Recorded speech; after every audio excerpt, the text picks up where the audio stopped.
Citizens of Clay County, I want to take this opportunity to thank you for taking your time out of your busy schedule to join us for this morning's school board workshop. I don't believe we have any strangers to our community, and we have guests here who are going to be presenting to us. So just comment, public comment will not be allowed, but if you wish to ask a question, you may always fill out a comment card and drop it with us. So, without further ado, I want to make a note that Ms. Gilhausen is not here today. She wasn't able to join us, and so therefore I'm chairing the meeting as the vice chair. And welcome everyone. Mr. Bobsky, take it away. Hi, good morning. We get a lot of great stuff for you today, but always the tradition of hospitality in Clay County. We're going to let our guests go first. So this morning we have Matthew Blondell and Clara Ewing from RSM. RSM is an internal auditing company. This has been a topic that the board has been discussing for weeks, if not months, at this point. And so with that in mind, Matthew and Clara, it's all yours. Go right ahead.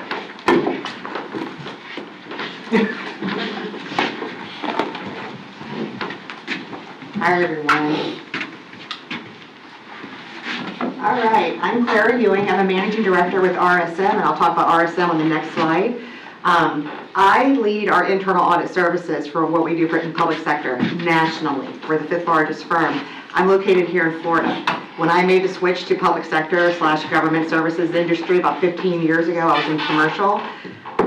School district was my first internal audit client, and I never looked back into another industry. So this is what I've been doing day in and day out for the last 15 years. I have with myself Matthew Blondell, to steal his thunder for a minute. He's an alumni of Clay County Schools.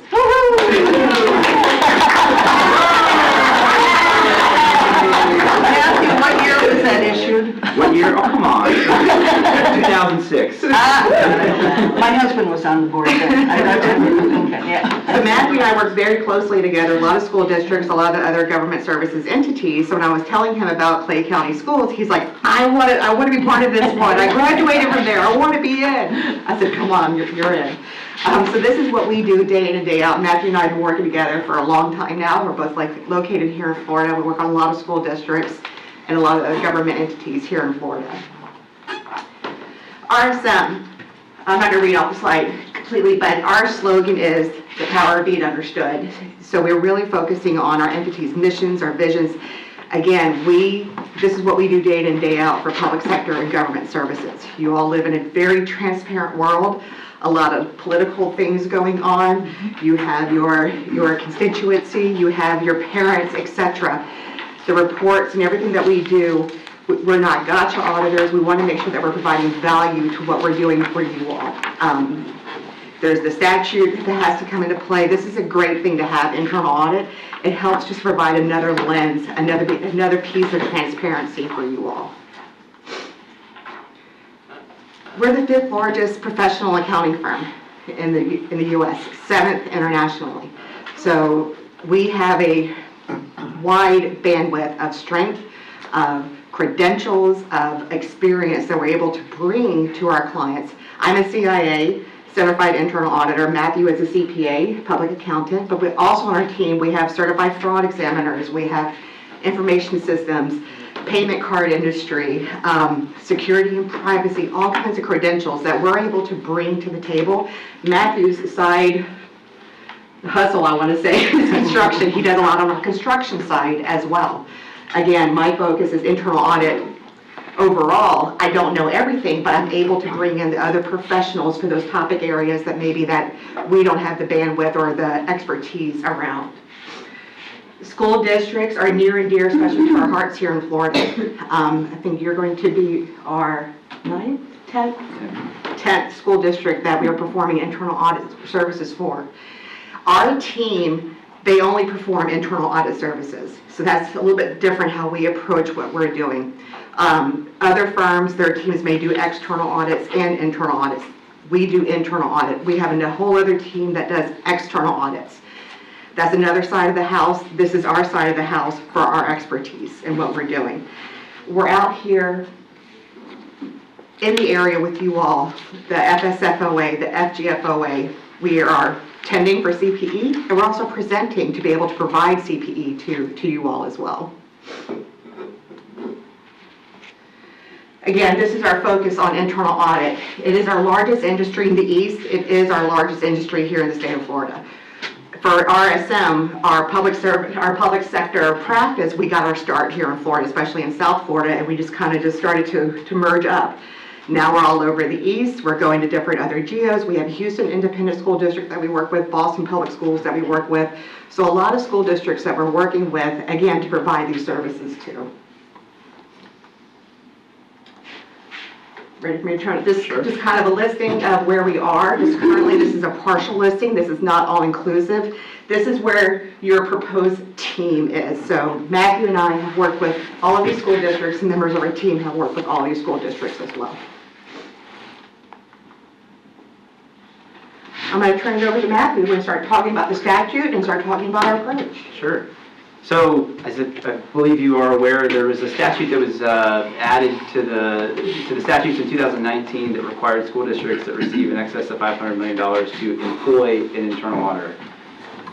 Shortly after, and we'll talk a little bit about all the different types of audits that would go on and that may apply to a school district, because there are many, and internal audit is just one of several. But in 2020, the Department of Education actually provided some opinion letters to some different school districts on, well, what does that mean to employ an internal auditor? Because some school districts, prior to the statutory requirement, actually had internal audit. We have been serving as the internal auditor for Brevard Schools since the late 90s as RSM. And they were already using firms, and some had their own in-house internal auditors that they had brought on board. And so they were asking, hey, how can we satisfy this requirement? Does it have to be a person, or can it be a firm? The DOE confirmed that it can be satisfying the statute with hiring an outside firm. So in the statute, it requires the internal auditor to be able to have access and availability to all documentation and throughout the entire school system. It requires every 5 years at a minimum for the internal auditor to perform a risk assessment, which was then used to drive what the internal audit plan looks like, and then that internal auditor is to be reporting directly to the board and not functionally through management, but directly to the board. So even if it was an internal employee, they would still have access directly to the board rather than going through the reporting lines of, say, like a CFO or the superintendent in that way. So I mentioned that there's lots of different types of audits. So you have all probably heard these terms, audits, and there's probably some, like, what does all that mean? So first and foremost, what you're probably most used to seeing is the external financial statement audit. So you'll have a CPA firm come in, and they will issue an opinion on the financial statements of the district to say that these statements are presented fairly and accurately according to their testing procedures. It's solely focused on the presentation of the financial statements. You also may have a single audit if you're receiving federal funds, which I know you do. That is, a single audit will focus directly on the administration of those funds, or of the federal funds or the program. So it can look at internal controls. It can also look at the financial reporting, but it's specifically focused on the utilization of the federal funds and doesn't really go beyond that. Then there's the internal accounts audit. This is required by the Department of Education. Their Red Book guidance provides this internal funds where it has to be audited every year. There has to be a report that's produced. It is not specific on what that quote-unquote audit means. It can be satisfied either through the financial statement audit. There can be an opinion issued that the internal funds are presented fairly and accurately, or it can also be satisfied through an internal audit function. We see some school districts do that as well, where it's less focused on, was the balance in the bank account stated accurately? Did the financial statements, were they prepared accurately? And when it's an internal audit, it's usually more focused on, do the controls work? Do the bookkeepers understand what they're supposed to be doing? Are we getting dual signatures on checks? Is there appropriate segregation of duties when the controls are being performed in terms of collecting cash and depositing cash and those sorts of things? So it's a bit of a different lens that it can be focused on through an internal audit. But needless to say, it has to be done, and it can be satisfied through either the external audit, an opinion-based audit, or an internal audit. Which brings us to the last part here, which is the internal audit, which is what we're talking about. So internal audits, instead of only focusing on financial processes or financial statements, really focus on broad, what we call internal controls. So when we think about what could go wrong at the district, it could just be human error. It could, of course, be, there's always the risk of fraud and things like that. But really, it's what are the controls that the district has put in place to mitigate those risks? And that's what internal audit focuses on. So it's broad reaching across the entire organization. It can include financial controls in terms of how the financial statements are put together, but it can also look at things that impact finances but have no bearing on actually the statements are presented, like operations. How is a construction project run from start to finish? What does payroll look like? What does your accounts payable process look like? So it really looks at the function of the process, focuses on the internal controls, and identifies whether or not there are weaknesses in those controls and making sure that they're being performed effectively throughout the course of whatever scope is being looked at in that audit. So that's really what we're talking about today is internal audit. But also being cognizant of the fact that we know that we're not operating in a vacuum. There are many auditors looking at various different things throughout the school district, and so often what we do is, you also have the Auditor General that's going to come in every few years and do an operational audit. We look at those to make sure we're not duplicating efforts. We read those reports, and sometimes where it makes sense, we actually will discuss whatever's going on in our world with the external auditors who are doing the financial statement audits, to talk about if they have questions for us, or sometimes if we have questions for them, we will work with them to make sure that we're not duplicating things and being certainly cognizant of what we call like audit fatigue. If a department director has been audited 8 times in a year, that would be audit fatigue, and we try to be mindful of that as we're developing our audit plans as well. So a little bit about the internal audit process. We've talked a little bit about this previously. We'll expand on several of these areas in the slides that follow, but it all starts with the risk assessment process. The statute requires this to be done every 5 years at least, but the risk assessment is where we would meet with every member of the board. If you had an audit committee or particular committees that would be relevant to the function, we would interview the audit committee members. We would also interview the superintendent and executive leadership throughout the district. So usually department director levels and above, assistant superintendents, that sort of thing, depending on the structure. Where we understand what are the things that you all are thinking about? What are the risks that you perceive? What are the areas that you maybe have a blind spot in or that you think could be beneficial to have an internal audit come in and look at? And then we use that to combine that into a report that basically develops a proposed audit plan. So that's where we say, okay, based on the conversations that we've had here at the district, also taking into account the conversations that we're having at all of the other school districts that we serve, specifically in Florida, but also nationally if there are national things that are affecting school districts.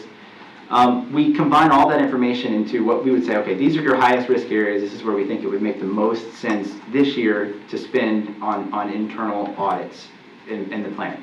That plan gets brought to the board and then approved, and then we would begin executing those audits. And so it's like, it really kind of, it's an annual cycle. We have a risk assessment that can last for a couple of years. We come up with an annual audit plan, discuss that with the board, pick which ones we think fit the risk profile, but also fit the budget. And every year we kind of reassess that and then set the plan for the following year. So we execute on our internal audits through collaboration with district staff. It requires quite a bit of their time. And then we also vet, we'll talk a little bit more about these in the following slides, but we also make sure that we understand, like Claire mentioned, that everything that's being done in our reports eventually all become public record, and this is something that the newspaper can get a hold of. This is something that the community oftentimes reads and cares about, and so we understand that that has an impact and that matters to you and to the district and to the employees. And so we understand that environment, and we work really hard to make sure that we're presenting factually accurate information and that we don't have a significant, that we're recommending things that make sense for the district, not something that you could never afford or that doesn't make sense, or we really work hard to make sure that we're doing and we're providing recommendations that you can actually act upon, not just pie in the sky. Then that brings us around to communication. So we would report directly to the board. Sometimes that's through an audit committee. I believe you all will be talking a little bit about that later today. Sometimes it's through an audit committee, sometimes it's directly to the board, sometimes it's both. It really just depends on how the board wants to structure that interaction. It can be a full report to the audit committee, a condensed report to the board, it can be a full report to both. It really just depends on you all and what you're looking for. And then we'll talk a bit more about follow-up too, but that's where we actually go back and look at old audit reports and follow up on them. So we made a recommendation, the district provides a response, then a year or two later we'll come back and look at it and say, hey, was this was this fixed? Was the gap that we identified in management's action plan in terms of what they were going to do, what's the update on it? And we provide that through an official reporting stream, usually annually, once it gets rolling, in a follow-up report where we look back at old audit reports to close the loop on that. And then the cycle starts again.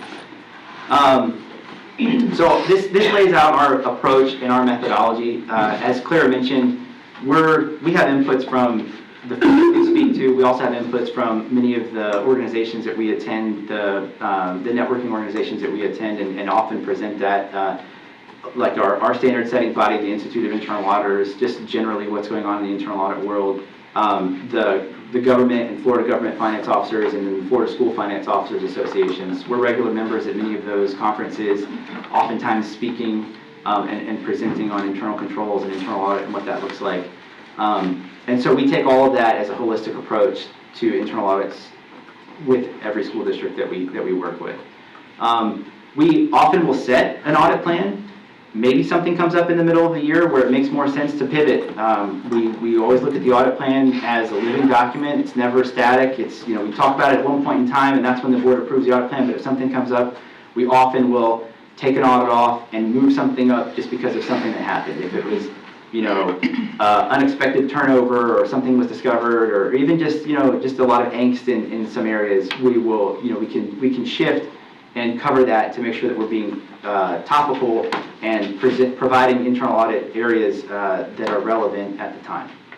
So it starts with planning, risk assessment. We talked about that, and strategy and execution. We know that we are talking to management and having to interact with them to a pretty significant degree to ask questions, understand the process, request documentation, and actually perform our testing.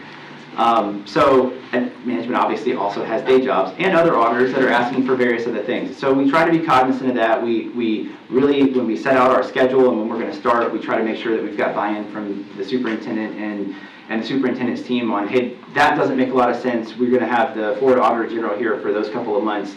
Can we not do that audit this time? Can we do that in a few months? Sure, we can manipulate the audit plan and the timing of that to make sure that it makes sense. And we're well versed in doing that with management, but still, making it through the audit plan, but making it so that the timing makes the most sense for the staff, so that we're not getting into an audit fatigue or taxing too much of the staff's time in a particular area. And then, like I said, in reporting, our reports and generally internal audit reports will have, if we've identified an observation, we will explain that observation and give context for why we're writing that observation. A second section provides a recommendation based on what we understand about the district, what's useful for you. Here's how we think you can best mitigate that risk. Sometimes mitigating the risk might be a very long-term thing. If we're implementing a new ERP system, that might be something that's many years down the road.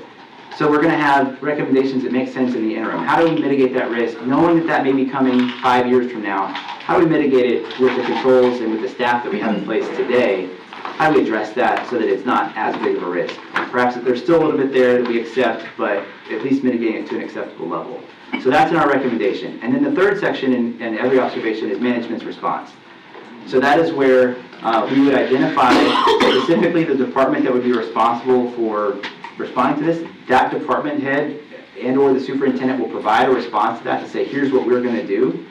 And here's when we think we're going to have it done by. And that timeline is what drives our follow-up. So after that time has passed, if they say, yep, we're going to have this done by December 2024, we'll come back and look at it in March of 2025 after it's been in place for a few months to make sure that it's operating effectively, and then we can report back to say, hey, this issue that we raised in this audit report a year ago, this is what management said they were going to do. We've done some testing. We can validate that they've changed the process. We agree that it's now no longer an issue, and so we close that issue out in that report, and so that it provides that kind of full circle back to the board on those issues. And we continuously do that because not everything's going to be finished quickly. Sometimes it takes a little bit of time to work through that process, and so we come back every year and look at anything that's still open and provide that update.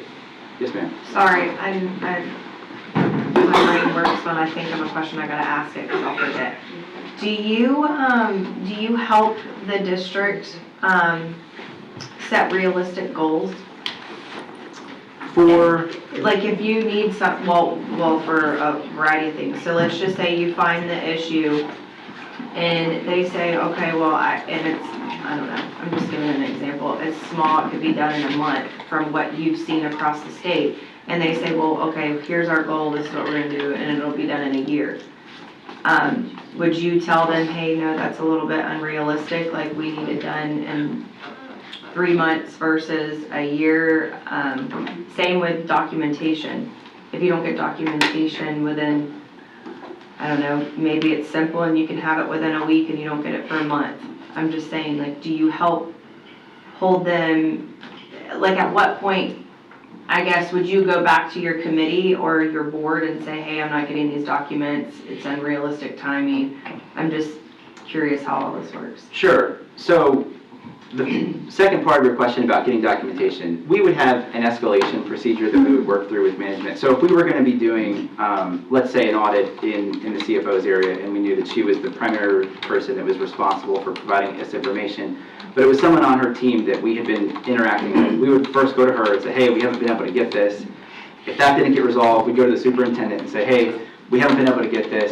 We really try to escalate it, and we don't wait. If it's something that we think is something simple to provide, if there's not a reason that's been given as to why it can't be provided right now, we'll start that escalation procedure. We work really hard to work that out, to not have to bring those issues to a committee or to a board. If for some reason we went through that whole escalation process and still never received anything, yeah, then probably a month would have passed and we'd say, okay, hey, we've tried, we've waited a week, and hey, we're not getting this. We would escalate that. It's exceedingly rare that something like that would happen. And then in terms of estimated completion dates on audit issues and management action plans, yes, if we're looking at something and it seems that there's no particular reason why it should take longer than a month or 2 months, we will have that conversation in the exit meeting with management and with the superintendent to say, hey, this is a pretty long estimated completion date. What are the reasons for that? Ultimately, it has to be management's decision on when that's going to be done, but we will try to say, you may want to look at that because the committee or the board is probably going to ask some questions about why that's going to take so long, so just make sure that you're prepared for that. And then in those meetings, that's pretty rare that happens too, but if it does, the committee might ask us, what do you think about the estimated completion dates based on your experience? And we provide our commentary on it at that point. But generally, we're trying to avoid those conversations in a committee. We want to make sure that it makes sense for everybody and that it's a pretty clear, well thought out response from management. Because oftentimes that gets, audit committees will ask us, do you feel like management's responses were adequate and the timing was adequate? We want to be able to say yes. And so we work hard to make sure that management understands why we think it may be different so that we're all on the same page. I just wanted to know the process. Sure. And just to expand upon the second part of your question, once an internal audit plan has been approved and we're executing, what we've done for some of our school boards is we'll provide a monthly high-level dashboard too. So our school board members, they just don't see us once or twice a year. They're seeing every month, where we are on these projects, if there's movement, et cetera, where we are in the various phases when it comes to executing a project. But based on Ms. Skipper's comment or question, you have a lot of experience. So let's say you were going to audit internal accounts, to say, right? Mm-hmm. And you can look back at all these different experiences you have across different school boards, and you would know that typically takes 6 months, or that typically takes 4 months, right? So I guess you have a stick that you can tell whether or not things are moving along or not, is what I guess I'm hearing. Absolutely. Yeah, and we know when it's the appropriate time to escalate issues. Again, it's pretty rare that we're going to a board saying, hey, we're not getting cooperation from management, because that would be, management doesn't want that to happen. Yeah. So it's pretty rare that we're to that point. And yes, to your point there, yeah, if we're getting responses or we're getting comments back from management that we just think don't really answer the issue, we're going to try to raise that with them. And if they say, hey, this is what we want to do, then we'll have that conversation, in the committee. And then the board can set the direction too with some of that. Say, hey, we really want you to go back and sharpen your pencil on your response on that one, because we just don't think that that's a reasonable timeline. And then that's your prerogative to do that. Because time is money, and Sure. money is taxpayer dollars. Absolutely. So I just want to make sure that we're doing it effectively and efficiently. Right. And that's why we try to make recommendations that are actionable. that you can actually do in a reasonable amount of time. Implementing an ERP system, we know, is a multi-year process. It's tens of millions of dollars in many cases, and it's not feasible for us to just come in and say, well, we found all these issues, you need a new ERP. That doesn't help anybody in the immediacy. I mean, maybe that's a goal, you know, that you can start to save for and figure out how you're going to fund that in a few years. But for the immediate term, here's what you can do to mitigate the risk that we've identified. Either shuffling around some responsibilities, talking to, you know, we can talk to our IT folks and see, like, is there some kind of an automated control that we can add in here to reduce this risk to something that's acceptable until the ERP comes along. On the same vein, though, when you find things that are working properly, you also tell us when they're working properly and that there are no issues. So, it's a good question. Our reports are all exception-based. So we're only really going to report on the problem areas. Oftentimes, if we have a report that only has like 1 or 2 observations, you'll hear that in the verbal commentary when we're presenting it to you or to the committee.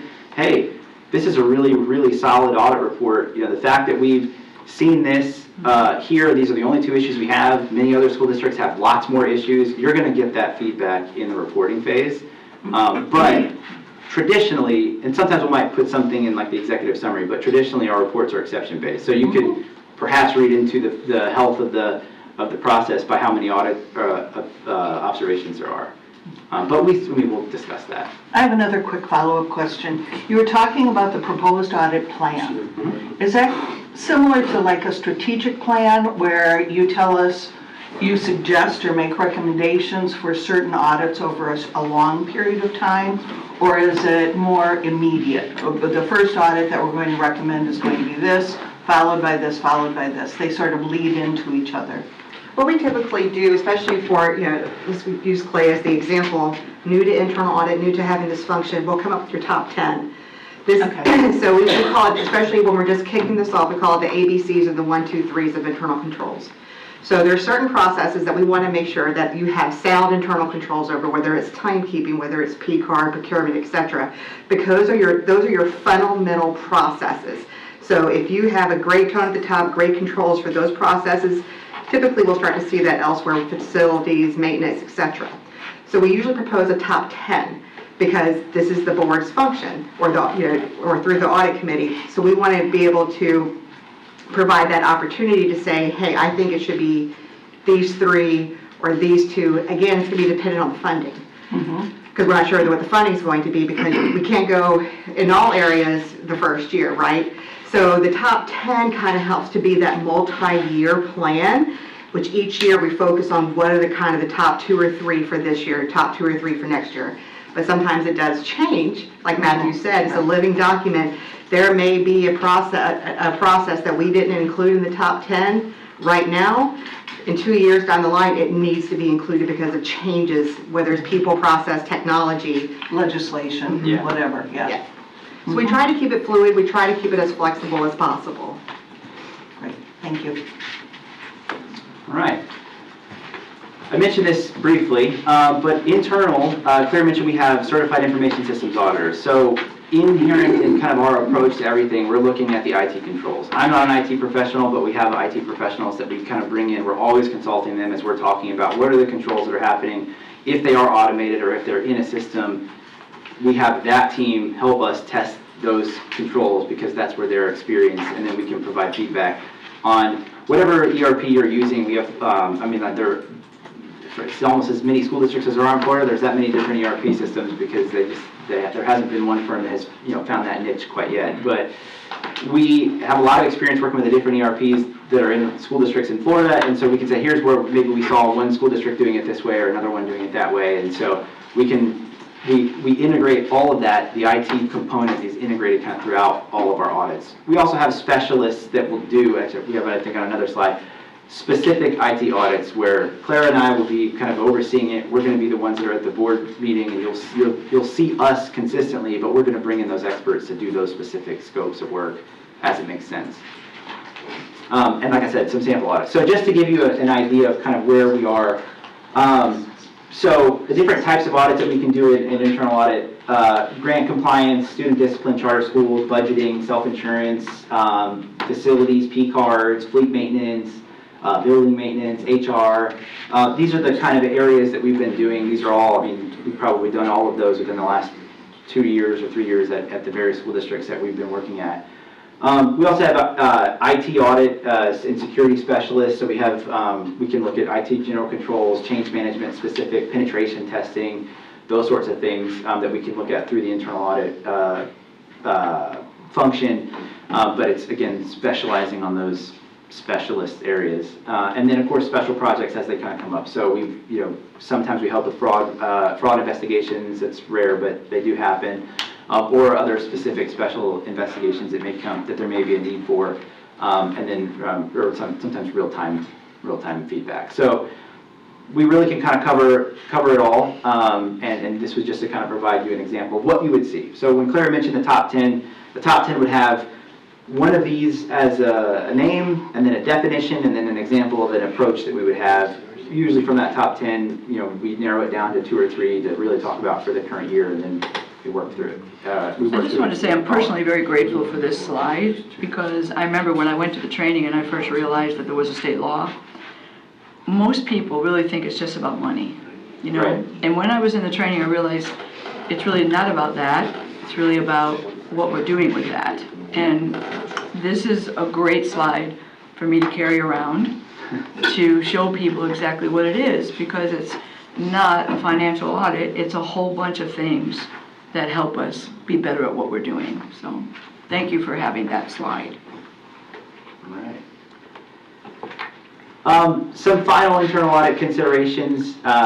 You know, we follow standards that are set by the AICPA, their consulting standards. So they have standards for financial audits. They also have standards for non-financial audits, which falls under their consulting standards. And then we also have our standard setting body, the Institute of Internal Auditors, which has its own guidance on performing internal audits. So all of that is baked in from our firm-wide resources perspective, our firm-wide internal audit practice. Our approach is all rooted in those.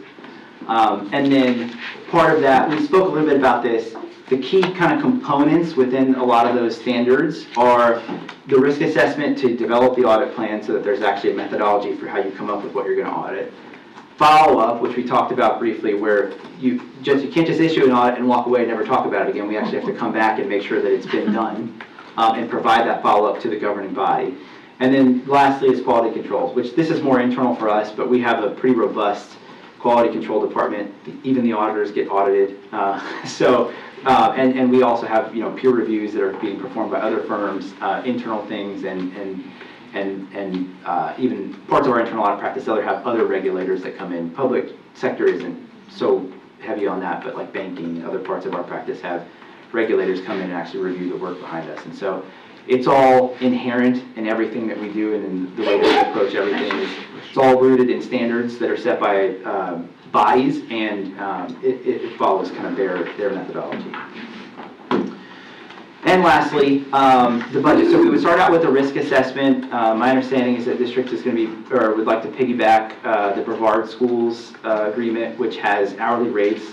Just to give you an idea of kind of what the risk assessment would look like, we typically just start, even though we bill at hourly rates, we would say we want everybody to understand what the budget's going to be, not just an endless, we know it's not an endless bucket of money, and so we say, okay, our budget for a first-time risk assessment of a school district is right around $40,000. This is the typical breakdown of hours that you'd see, so it's a lot of time from Clara and me and our manager to really have that high-level interaction with the board members and the committee members if they're there, and senior leadership, to really put that together. Obviously, as we move into executing an audit, it's going to shift where, you know, we'll have seniors and associates that are going to be doing a lot of the testing with our oversight, and then, of course, in the reporting, and that's when we start to get more involved. So just to provide that, I know that was a question that we had earlier, so I'll provide that context. And that's it. So really appreciate you all listening. Certainly happy to answer any questions that you all have. Well, thank you for explaining the difference of the external engagement, because unless you're in that world, and, you know, the citizens, the more they understand Right. the different types of audits, and we have Yes. the better piece. So thank you. Right. Yes. I just wanted to, I guess when you were talking about, I know this isn't really y'all's wheelhouse, but I don't know how it works because we've never had this. So, Sure. as far as your findings, or if when you say you implement a plan to solve the findings, to fix them, would you recommend at that point, hey, you lack policy on this, or is that something we would have to do? Is that something like, I know we would have to implement the policy, but as far as like policies and procedures and how they're not being carried out, or hey, you're really at risk over here because your procedures are not what they're supposed to be, or your policy, you don't even have a policy that stops this from happening, and if this does happen, what are you gonna do? Are you guys, is that something that you do on top of your finding? That's all part of it. Okay. So we would, when we're identifying an observation, we're trying to get to the root cause. So if issues are happening, if we have things that didn't go right, there's a reason why that didn't go right, and we try to figure out what is the reason that that didn't happen correctly, and how do we fix that. So oftentimes it's policy-based or procedure-based. If we get feedback from the process owners, yeah, I mean, this is just how we've always done it, and or maybe they're new and they go, I just kind of figured it out. That's an indicative of, well, there's no policy or procedure here, so that's going to help. Policies and procedures don't solve everything, and we know that too. So while there may be some observations or some recommendations to enhance a policy or to provide more guidance through a procedure, we know that's not going to fix it necessarily. And so we're going to also be looking at how is the department set up, what are the reporting structure, like that sort of thing. I mean, all that is, we're trying to consider all of that when we're figuring out why do we find these issues, and what makes the most sense in terms of a recommendation. Yeah, as part of our planning process for any topic, kind of the first area that we turn to is what are the regulations, what is Florida statute, and what are the policies, procedures around this topic area. And that way we can start to gain our understanding, and then we have those discussions with the stakeholders, the process owners, to get the further understanding and walkthroughs to see how things are working. So policies, procedures are brought into everything that we look at, especially the Florida statute and the regulations as well. Can I just have a quick question for Mr. Blocker? Yes, ma'am. We're currently undergoing a policy revision. We have Neola. hired Neola, and we haven't seen or done any finance policies as far as I'm concerned yet. So how does that work? Let's say they come up with something after our revisions, or we miss something. Then we just, as a living document, redo it or start working on it? Well, that's correct, madam. Normally what would happen, because we're going to have legislative changes throughout the calendar year. So the Neola process is to really streamline and get all our policies organized a certain way. Yeah. If RSM identifies a potential policy gap, we'll use that terminology, then the board can always address that specifically, or kind of highlight that as an area that we go through, because the Neola process is a multi-month, multi-year process. But there's nothing, and we've done that with some other policies where we identified there's a statutory change regarding safety. We're going to have a briefing about some of that later. We had to go ahead and make those changes, even though Neola is going to be bringing additional recommended changes. Does that make sense the way I explained So it's that? just kind of like a coordination? Correct. Yes, ma'am. That's correct. In our experience, what we've typically seen, I'm not saying that we haven't had suggestions for policy, but it's rare. It's more about the procedures implementing those policies. Right. And I just want to say, thank you guys for that presentation, and to kind of piggyback off of what Ms. Hanson said, especially about the one slide. I know when Ms. Hanson and I had pushed for this, there was, I don't know the word, chaos, a little pushback, and people wanting to know. I know a lot of people in the public wanted this, not just for financial transparency, but like you guys are saying, a whole internal checkup, if you will, of, programs that we're using, things that we could do better, things that we need to fix, things that just need tweaking. So I am proud of our board and moving in that direction, because it is something that is just going to better our district. It's going to be a little bit of a haul and some work, but I think it will be what's best for us in this district. So.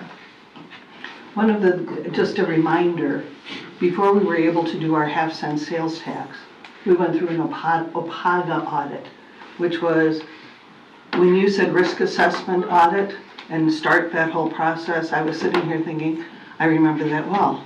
being interviewed, being asked specific questions about what do you feel about your policies? What do you feel about this? Where did you see this? Where did you see that? On an individual basis as a school board member.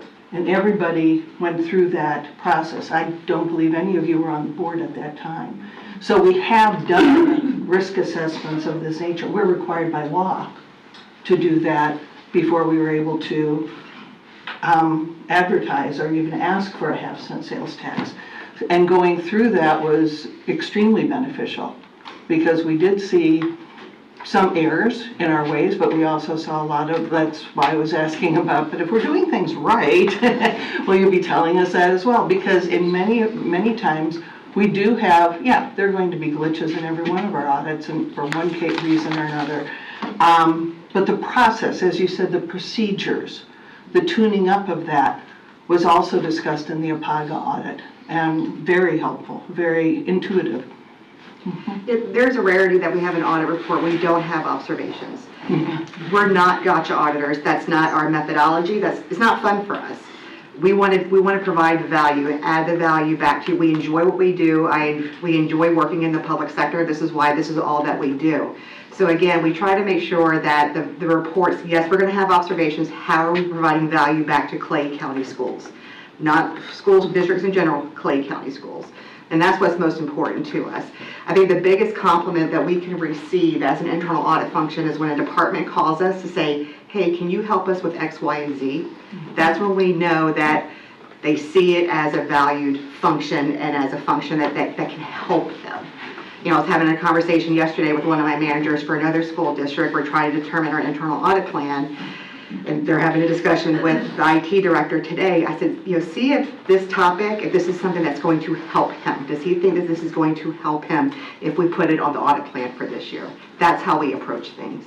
And I also appreciated your comment about audit fatigue, because I'm certain there are certain departments, and I'm just going to use Ethan as an example, IT, with all the concerns, obviously with IT in the news and in everything, it's a continuous, are you doing this? Are we doing this? Are we doing this?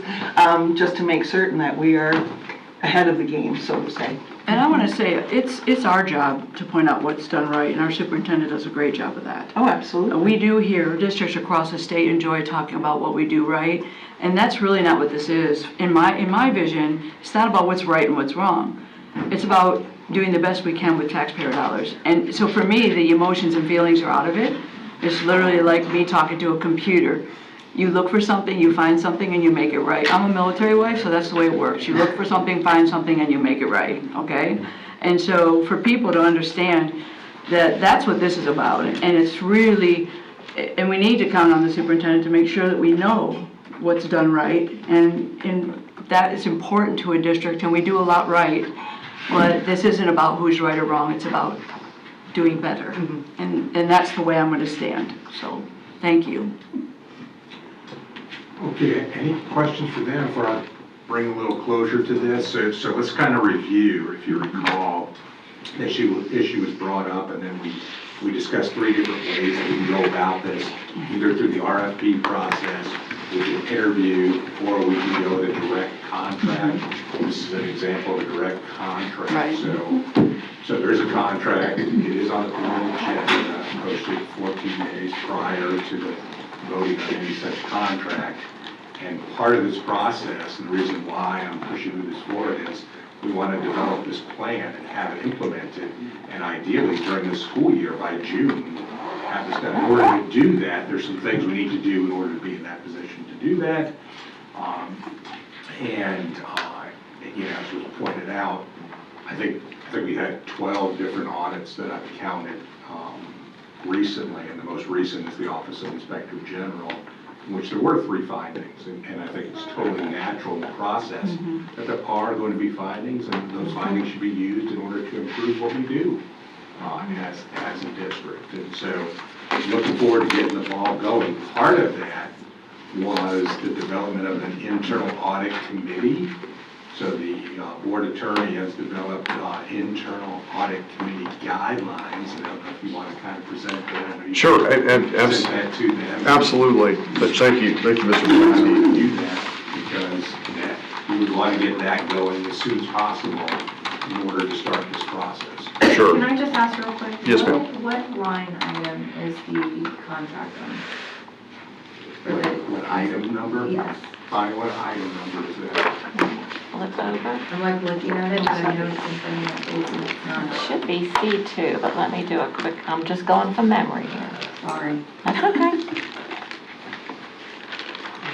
Yeah, okay, you're right, it is. Is it? Okay. Yeah. Good memory. Yeah, but either I'm gonna, it's doing the same thing again. So I'll just talk to you about it after. I just wanted to see if I could actually click Let me see record. if I can Because, see it. you know, the committee is the one that, that collaborates on the work plan Right. for that with representation from the board. It's important that we get that committee established, which is why the board attorneys come up with these guidelines. So without further ado. Absolutely. If I could, what I'd like to do, if it's agreeable to each of you, I'd like to go through the actual draft and kind of go over each section of it. Not to be repetitive, I know y'all can read and go through it, but I want us to all understand the legal framework for the committee, because the committee will be one of the more important components of this. We have an outside auditor, independent auditor, RCM, but the framework for the committee basically helps provide the outside, the independence, and the component, and we also have some criteria here that I'd like to go over with y'all, an application. So if we could, if y'all have the draft front, we can just kind of go through that and stop me at any point. No one likes to listen to lawyers go on and on, so I'll try to keep this come brief. on. I appreciate that. We've already heard from the CPAs of the law to riveting subjects. Right, I'm sure you all would agree. So again, the purpose is very important because we want to make sure that we encapsulate your intent as a board and make sure that we're clear with Florida law. So I'll just read it. The purpose of the committee is to make recommendations to the board and the board selection of its board internal auditor, the creation of the annual audit work plan, which is critical to this component, and recommendations concerning audits.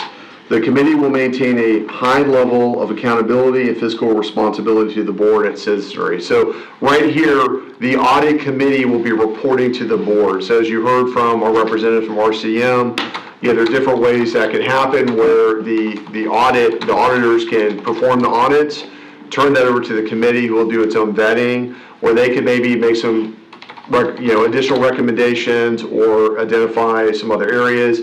Then either that report could be forwarded to y'all, and y'all would always have access to the report, or there could be a summary that's submitted to y'all, but the committee is responsible to the board. It acts outside the purview of the superintendent, myself as general counsel, y'all as board members. They're acting independently. They receive the information, they do their own discussions, and then they provide it to y'all. So that, yes, ma'am. Sorry, I don't want to cut you off, but this is, so as far as this committee is concerned, it'll be one board member. Did we decide on this? One board member, how many staffers? It's in the last section. It's in the last section. I know you're gonna go through this, but the reason I say this is because I don't know if we need to change that or add that here, but I know as a single board member, that's great that the committee reports, but I kinda like the idea that, that all board members are privy to, what the committee is. Yes, ma'am. So I guess what I'm saying is I want the board to be included. Completely understand. So the report that the auditors, the RCM creates, that will always, you as board members will always have access to this. Right. The committee could provide, they could just simply forward that on, but the purpose of the committee would be to, one of the, I think it was, Ms. Bola, you mentioned a question about, are they going to highlight the positive things that were done? As they point out, they're As part of the audit, right? Right, they're, generally when they're doing these audits, they are briefing by exception, right? They're identifying errors and then reporting those errors. The committee could provide some additional feedback on that. Say, look, hey, great job, we're doing a good job in this area, we improved from point A to point B. So, but y'all would still receive, you're still going to get the complete report from the auditors. That's just the committee provides oversight over that process. Does that make sense the way I'm explaining And that? this is traditionally how it's done in most districts. We can watch, they go in and sit and listen, You can be. That's correct, these are public meetings They're as well. public meetings, but we These are can all be sunshine. there. Okay. Yeah. That's what I want to make sure, because I just don't want the committee deciding for the board as a majority, even though there's one board member on there, that, hey, okay, that's great, we're going to tackle this, even the board majority wants to tackle this over here. And doesn't each one of us get a representation anyway? We choose one Yes. person to represent what? Correct, but they don't always think like we do. So that's what, I'm just trying to make sure that we don't have a problem before we have a problem, is what I'm saying. I want to make sure Completely that- understand. As long as I can be present at these if I want to be, and then I want to have a full report, because I don't want people to pick and choose what they want to tell me. No, I understood. And And you Mrs. can be Skipper, present. you may be the liaison. I mean, the board's gonna pick a liaison, so you may be required to be present, right, as well as voluntarily. But one of the reasons for having one board member as a liaison and then different staff representations is if the whole board was on there, then we'd have another layer of sunshine. So as an ex officio member of this board, you're there to observe and maybe make recommendations to the board separate, maybe on the organization structure. But the content, as we get through it, I don't want to jump ahead too much, but I want to address kind of what you brought up. So there will be full transparency, full accountability, there will be full observation. But we also want to keep some independence with the committee as well, where they are receiving the information. But ultimately, at the end of the day, the board gets the final decision on accepting. Can you say that again? So at the end of the day, the board. The last part, at the end of the day, yeah. Say that again. Well, the board would be the final, I just want to make sure that even though it's here, that the board still has the final say. of course. And that's what the law Absolutely. actually says. That's actually in the law. I just want to make sure that we don't have a problem before we have a problem. Of Because course. If the board wants to move this way, I want to make sure that the board can trump the committee. Of course, absolutely. And be clear, there are some legal requirements that, like if you're over 500 million, you have to set up this process, but you'll have some additional, but what's important is we want to identify best practices and work within that. And I think this really kind of encapsulates some of the best practices. Obviously, we can tweak it as we go through it here, but does that answer that question? Yes, Okay. I'm sorry I interrupted. No, that's fine, please. Since we're on it. I wanna- No, absolutely. This is a workshop. I want to make sure we're answering your questions. So the second paragraph here, the committee members shall receive no financial compensation. I think that goes without saying. Or remuneration of their efforts and labor. The committee is made up of volunteers. So again, we want to make sure that, this is not necessarily, for political appointees or other. We want to keep this as professionals in the field, and we'll kind of get more into that.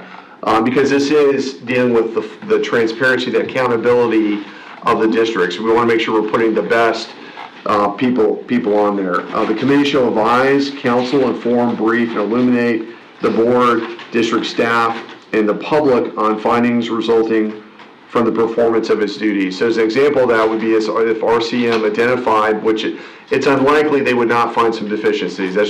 We can just be candid about that. When you have an organization this large, one of the reasons we have the statutory is to identify deficiencies we can improve. So that would be forwarded to the committee. The committee would then have the responsibility of informing the board, informing staff, notifying the public. Again, that's the transparency part of this. They would have a unique role in that, so it doesn't appear that there's any type of effort by any elected official or staff to conceal or for political reasons. We want to make sure there's the full transparency and accountability of that. The committee shall work cooperatively with the board, the superintendent of schools, district employees to accomplish its goals and objectives. So one of the things I was pointing out earlier was a great question. I think you asked it, Mrs. Skipper, of documents being provided to our internal auditors. There also have to be the same flow of information. The committee could ask for information as well. The board would need to cooperate with that. The superintendent, legal counsel, we would need to cooperate and be responsive to that as well. That way we can kind of preserve, again, the kind of that independence and transparency that they could ask for potential clarification or so forth. The committee shall comply with all federal and state law. That's fairly straightforward, so annually the committee shall submit to the school board a report on its activities for the preceding year. So this is where the board will receive from the committee a report which y'all would could go on the consent agenda, but y'all would accept it and accept the findings or kind of provide some feedback. And that's kind of where you would weigh in directly as a board on kind of the committee's feedback. So the appointment of committee members. So there shall be 5 active committee members. Each board member shall nominate or appoint 1 active committee member, all of whom shall be full-time Clay County residents of the nominating board members district. Now this often comes up, well, why do they have to be Clay County residents? Fairly obvious. This is a Clay County school district. We want to have Clay County residents here. Sometimes school district employees can live somewhere else, but for a committee, a sunshine committee that's advising the board, there's a residency requirement to be a Clay County resident. So we'd want to make sure that's clear. Do we have to keep it as a board member's district? Like, do 'Cause I we're at have to have an large. accountant from For the District whole 1? community, I might have to. Because that might be a problem for some of us. For sure. Yes, because I'm we're, dead serious. we don't run, some districts do run, some counties do run it by district. We run by county. That's Can it correct. be county? Well, we can certainly make that modification. I don't think they have to be a Clay County resident. Right. Right. Can I make a recommendation that we start attempting to get someone from our district? And should there not be someone available based on the application process, at that point, It will be harder for then, some people than others. and let's not assume that it's gonna be hard, because Well, we've by got population accountants numbers, across is all the I'm county. saying. I mean, they're in a variety of different areas.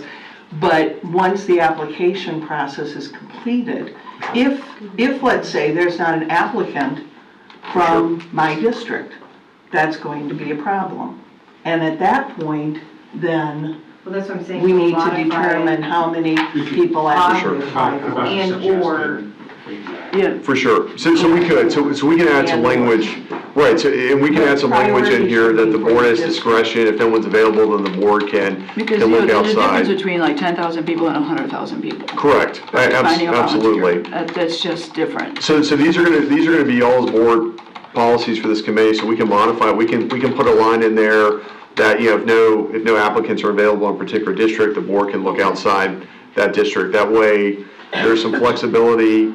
Then y'all as a board can kind of work with at this point, we don't necessarily know who's going to apply, so that problem may solve itself or it may not. So Right. that way we have some built-in flexibility.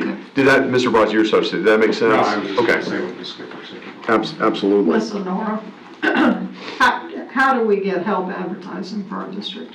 So I think what we would do is we would look up related jobs such as internal auditors, corporate tax accountants, et cetera. There's a list of jobs. And then I'm going to work through the Chamber of Commerce to put this out to those groups to encourage them to apply and then have them apply in the application process. Because honestly, I don't really know who would qualify, right? I know a CPA, somebody who's in auditing, but there's other folks, I'm assuming, Yeah.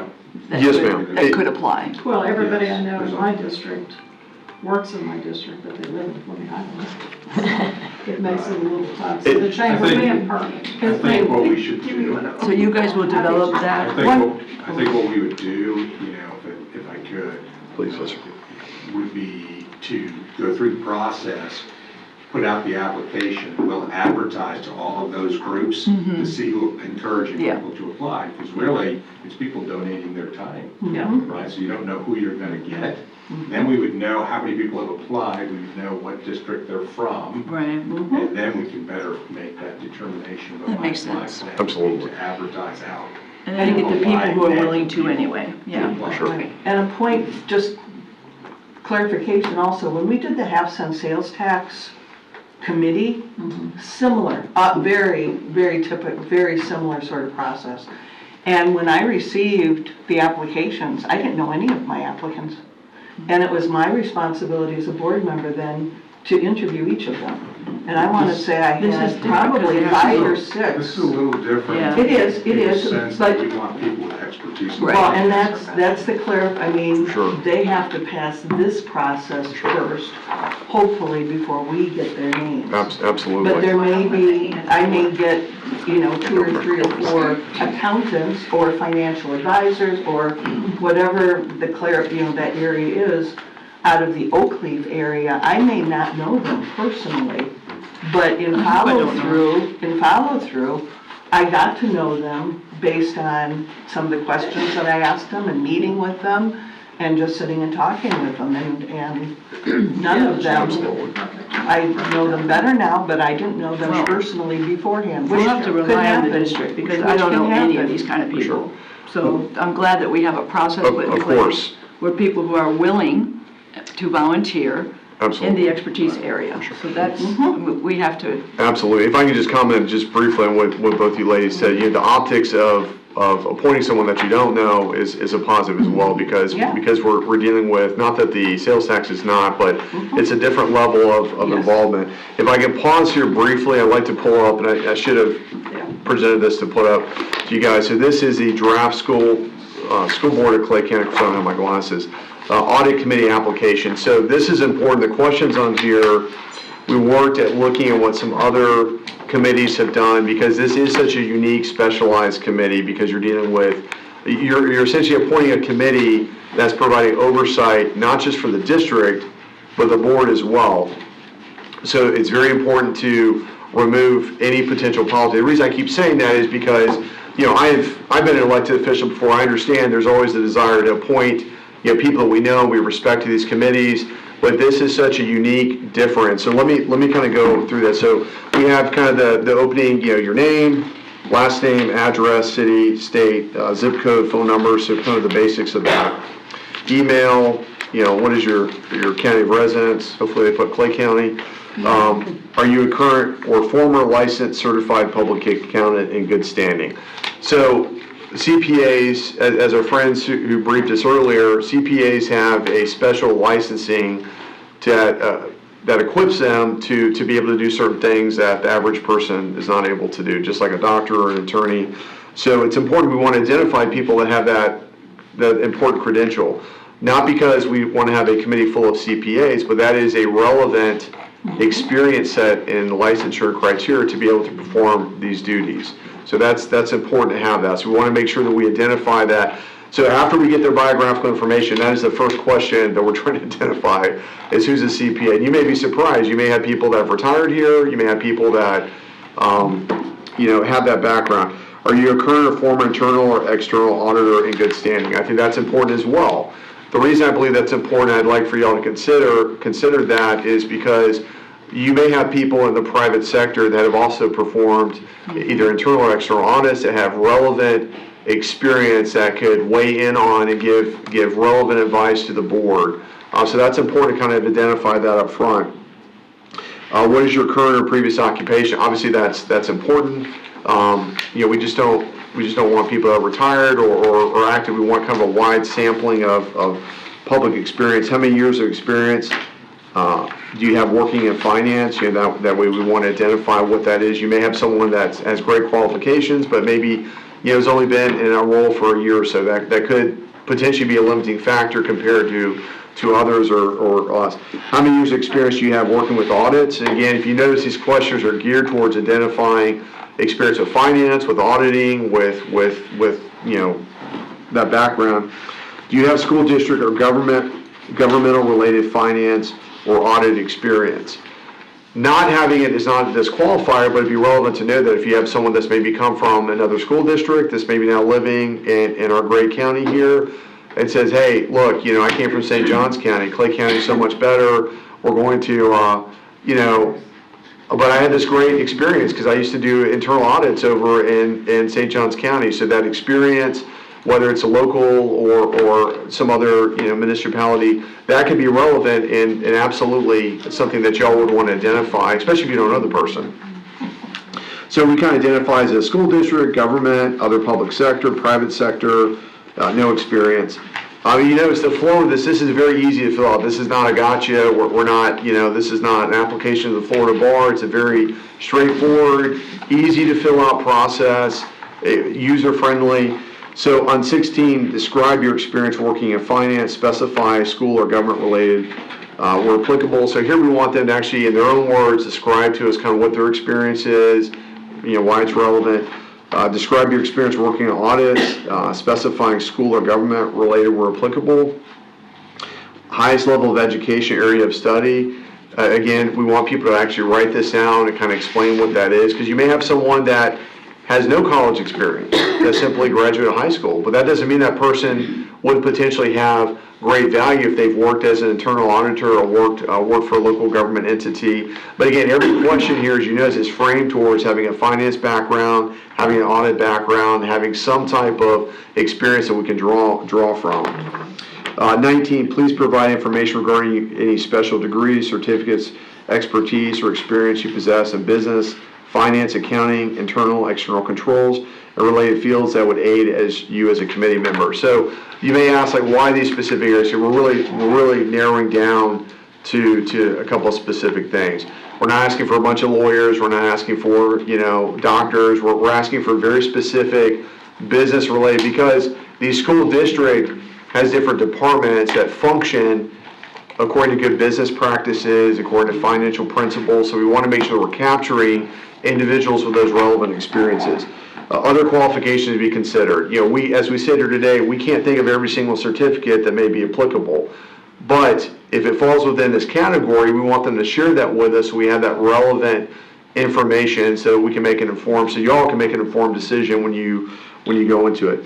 Are you currently serving any other board advisory committee? This is important because we want to identify people that are not serving under other board advisory committees. Part of the reason for that is if it is a board that is advising or has any connection to the school district, then they cannot serve on two committees in that. So there's some limitations on that.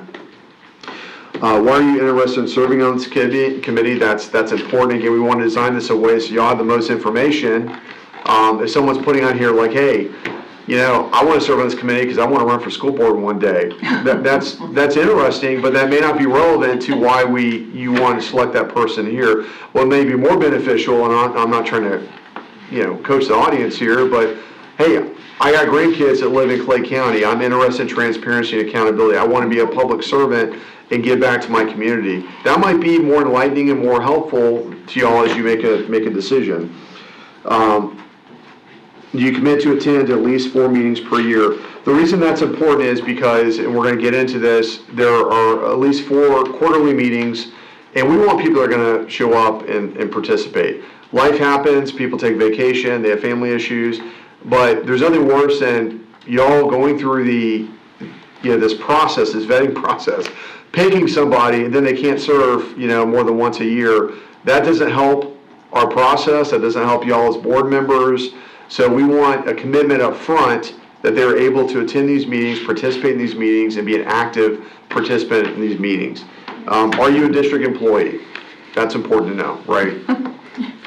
Are you currently in business relationship with Clay County school districts? If yes, please describe. So some of these questions are getting into potential conflicts of interest, potential, challenges with that. We obviously, that's relevant information if someone potentially is doing business with a school district and then they're playing a part in auditing the finance. Do you have a contractual relationship with a company or individual currently doing business with the school district or Clay County or the Clay District schools? If yes, please describe. Again, some of these are repetitive questions, but they're getting at kind of some of the meat and potatoes of potential conflicts of interest, so they may not even realize that you could just have citizens that are generally interested, because I heard about it through the Chamber of Commerce, and they're, but they're like, well, wait a minute, I might have a conflict, because, my son or daughter or family member. Committee members must be free from conflicts of interest, including having no current direct or indirect financial interest in the school district's finances, or operations, having no business or contractual relationship with the district, or direct interest in the implementation or operation of the district internal controls. I hereby certify that I comply with the above statement. That's important because we want people to actually put, from other conversations I've had with you all, it's very important for people to attest to what they're signing, especially when you have something this important that involves oversight of our finances and procedures, so on and so forth. This is my favorite part of this, I gotta be honest. Please be advised that the information you provide in your application once submitted is a public record under Chapter 119 Florida statutes. Public record acts commonly known as the Sunshine Law, so it goes through that whole. And then we want to, kind of make sure people understand, because that gets people's attention. Now, the other important part, it's not going to be in this, but when you join these committees, you're selected for this committees, not only do you have to have willingness to serve, but there are disclosure aspects as well. So we talked about some of the financial disclosure aspects. This is, again, why we want to make sure that we're identifying a certain class of professional, because generally people that are in CPAs, that have a finance background, are familiar with those regulations, understand the disclosure responsibilities. That may not be as obvious to I don't want to identify any other, occupation, but, that's relevant, because being on this committee, there are financial disclosures that you have to make. So Florida has tightened its financial disclosure laws, and that's important for people to understand that. So this is the draft. I'm going to come back to the draft. Now, what I'd like to get from the board is your feedback on this, because we would like to move forward based on y'all's direction and start out with this application. Yes, ma'am. And just clarification, so if somebody wants to be on this committee, they have to be willing to fill out a Form 6? It would depend. They would have to fill out a financial disclosure. I'd have to look and see if it's a Form 6. So, and the reason I raise that is that has been a barrier, That's gonna be a barrier. to some It certainly people is. serving. Yep. Now, I will get back to you on what the specific form is for committees. It's not as extensive as the one that y'all have to They're fill not out. elected officials, they're, But they. It doesn't matter, they because have to because they're auditing finances, they're potentially in a role, they still would have to fill out because remember, the law in Florida changed recently. Up to this Yeah. point, it was like, the basic. Now it's changed. So I will get back to you, Mrs. Bola, what the specific form is.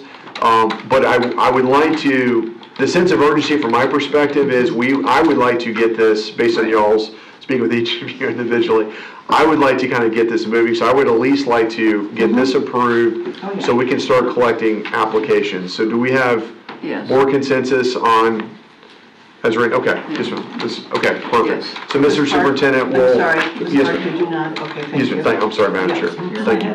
So we will move forward with this.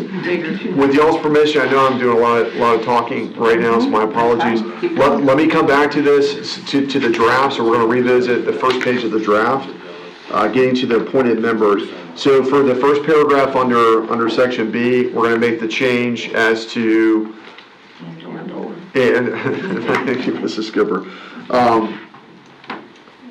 Okay, so number 2, it shall be the responsibility of each board member to determine which Clay County citizen they want to nominate or appoint to the committee and to obtain a commitment from the said individual. The committee member search process and application process, including the application, shall be posted on the board's website. So I know we had some discussion. I think there was a question of Mrs. Nora, and the superintendent is going to look into different ways again, but at a minimum, with this requirement, we'll post it on the website. We'll kind of widely disseminate it, but ultimately it's each of y'all's decision, who you kind of, identify, but we want to make sure that's people that filled out this application, that have been vetted, and we've kind of done conflicts checks. And I will be assisting in that process as well. So what will happen is, and we don't necessarily spell this out here, but once all these are collected, I will work with, kind of review, make sure there's not a conflicts check. And because, if someone makes a mistake or filled out something wrong, we don't want to embarrass them and put you all as board members in a position where you're having to call someone and say, hey, there's a conflict. Let us handle that. So y'all are just in the role of just inviting people to. When you're talking about it's not a political thing, and I 100% agree, if you guys are going through the application process, we just get the ultimate decision to pick. Is there a way to make it look like it's not a political thing? Like maybe before it comes to us, maybe somebody ranks them by most qualified, maybe out of the applicants for people who know nothing about internal auditing? So there's a variety of jobs that are related to that, and I've got a listing of those, whether it's budget analyst, et cetera. So my plan would be that once approved next Thursday, board meeting, let's assume everything goes well, there's a vote, I'm reaching out to the Chamber of Commerce to get a listing of those, sending a communication to them, encouraging them to apply for this. Then the application process should be open for 30 days in the process, which I think the timing would work out because let's assume we approve the RSM contract at the board meeting, then they're doing their risk assessment piece of that. Yeah. We're advertising for the committee. I think the timing of that would all work out. The ultimate goal would be to have the risk assessment and the work plan part of that with the committee would be after the assessment piece anyway, which would take them a little bit of Because time. I think it would be detrimental to the committee if it looked like it was like a political committee, that we need to do everything possible. Right. Well, To it would- remain very- They're gonna have to have those credentials that are Yeah, specified. those credentials, and then Yeah. maybe some people stand out more than This others. job is very unique anyway, like Yeah. auditing and stuff. I know there's a there's a whole college section for all of this, but Well, I'm saying if you get 5 applicants and they're all qualified, how do I as a board member know which is best qualified, I Sure. guess? Well, yeah, I think your point is, so what I've seen recently, without divulging the city government, you had a board member for a city council basically asking for an audit committee, asking people what their party affiliation with, if they were associated with a particular political party. That is not Right. what we're looking for. That got that city councilman in trouble, got the city in trouble. Not what we want to see here. So Okay. there's a natural tendency to, because y'all are elected officials, they're people that we almost, and I think it was brought up by you two ladies, not knowing the people is almost better. Yeah. So we almost want people to apply that don't know any of y'all, you never met them, they're completely, because part of this is not I don't know how to frame this appropriately, but this is not it's a high visibility committee, but it's not like you're probably gonna have, hey man, I wanna jump on that committee, because it's a lot of work, it's gonna be a lot of work, and there's a lot of pressure to get the right information done. That's why, again, you wanna, attract professionals who are familiar with this and kind of understand this, because this is not, this is not normally people think of when they're trying to, that's why I mentioned, someone putting on their, I want to be a school board member. They're probably not going to try to get on this committee. This is not the high visibility, committee that people in politics. And I know this is a delicate subject, but we're on election season. Yes, I have ma'am. a quick question. What if, I'm just throwing this out, let's say we have a recent college grad, his business degree, has an accounting degree, got their CPA, met with a bunch of other guys, women, whatever, to form their own little practice. And they get this and they say, hey, this is something we can all do. Sure. And you're sitting here looking at 2 or 3 committee members from the same firm. So we would, Is there?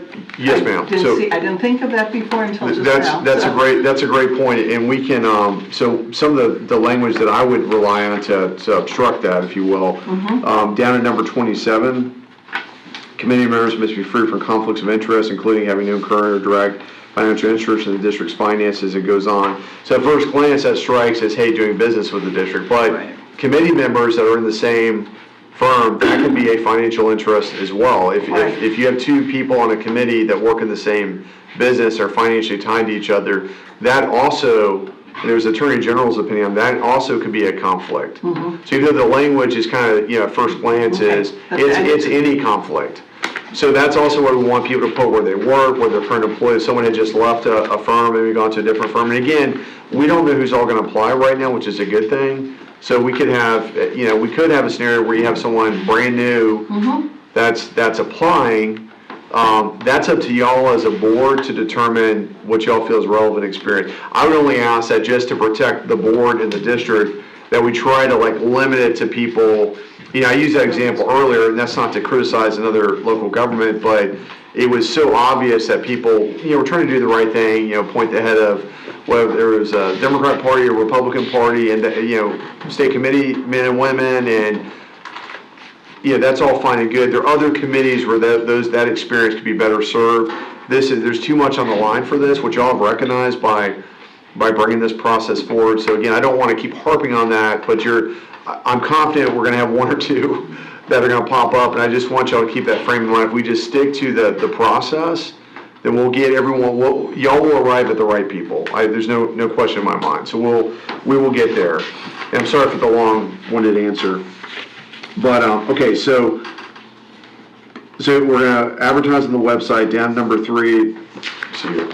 The board members shall choose individuals with appropriate qualifications, background to succeed in this position, such as a certified public accountant or certified internal auditor. The board shall choose individuals with industry knowledge, such as having experience with internal and external controls and understanding of accounting policy. So basically what's there, we've kind of encapsulated in this that y'all have agreed to. I realize there's an error here. That should be, the next line should be number 4, then go through 6, but we'll fix that.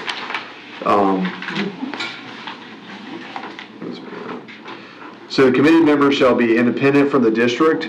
That's important. We need to have independence from the district. Either the district staff's involved, there has to be independence from the board and the district. It has to be.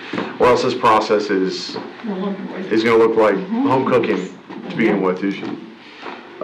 Independence is defined as someone who is not an employee of the district, is not an immediate family member of a district employee, and does not have a financial interest in or a business interest of the district. So some people may ask, why family members of district employees? Because even though you could argue that is not a direct conflict, it is a perceived conflict to have a staff member's family member sit on there, because it's inevitable that there will be departments that will be visited and looked at. So to avoid the appearance of impropriety, it's just better to eliminate that. That's asked in the questionnaire. We try to identify that. Again, that's not to make anyone feel awkward. We want people to volunteer, but this is not the booster club at a high school. This is reviewing audits and identifying potential issues that need to be brought to you all the superintendent's attention. Terms of committee members: each nominating official shall appoint 1 active committee member to serve an initial term for the duration of that board member's term. So as an example, if those that have completed 2 years of a 4-year term, the committee member that you select will stay on for the duration of your term. So I'm going to use Mrs. Clark as an example. Mrs. Clark was just reelected to a 4-year term, so who she picks will be there for the remainder of a 4-year term. Mrs. Ball, you're in the unique situation that you'll be here shortly, so in that case, it would probably be your predecessor that would make the selection, just because we wouldn't want to appoint someone to. But if I, just using this as an example, let's say I had already appointed a member of this committee. Of course. And my whoever replaces me looks at this and says, well, Absolutely. this is a perfect person to stay Of on course. this committee. That person can then be selected Absolutely. for an additional 4 years if the committee member is willing. That's absolutely correct. That's absolutely correct. And this is just the fairest way of doing it. Yep. That way it's because we want each board member's flavor for their perspective on their, even though that you're removed and independent and separated and cannot influence the committee members. We do, y'all are elected. That's why we have 4, trustees of the school district that are elected to provide their perspective. Yes, ma'am. So if we have 2 years and we like this person, they're doing a great job, we can then reappoint them? Do you have to find a brand new person every time? So they would stay for the duration of your term. So Right, so like in 2 years, let's say they've only been on there 1 year, can we reappoint them, or do we have to remove them? So no, ma'am. So if you choose to run for re-election and are re-elected, Yeah. that person would stay for the duration of your term. So you would be starting a new term. So you could just simply reappoint that You person. can. Yes, Okay. ma'am. All That's right. correct. So there's no bar on that. But you would be starting a new To keep that experience term. in there, Yes, yeah. ma'am. That's correct. Now, obviously, school board members are limited by Florida statute. You can only run for so many terms. At some point, there would be a conclusion to that. Did you have something? Oh, no. Oh, okay, I thought you were, I don't have my glasses on, so. Did that make sense? No, I appreciate it. It was a little much better on me than the ones I wear, but I appreciate it. So, okay, so the terms of committee, so vacancies, if a vacancy should occur before the expiration of any regular member's term, the nominating official for the seat shall nominate a qualified successor to fill the position following the procedure outlined in section B of this guideline, and the school board shall appoint the successor regular member to fill the unexpired balance of the board member's term. So what that's saying in a roundabout way, obviously, is Mrs. Skipper, I'll use you as an example. If you have 2 years, you're running for re-election. If someone, prior to the conclusion of your term, for family reasons or health, whatever, was unable to continue, then you would simply nominate someone else and they would kind of track with your term. Does that make sense to everybody? Yes, so I do have a question on this though. Let's just say, my person can't do it anymore, and it's like in the middle of my term.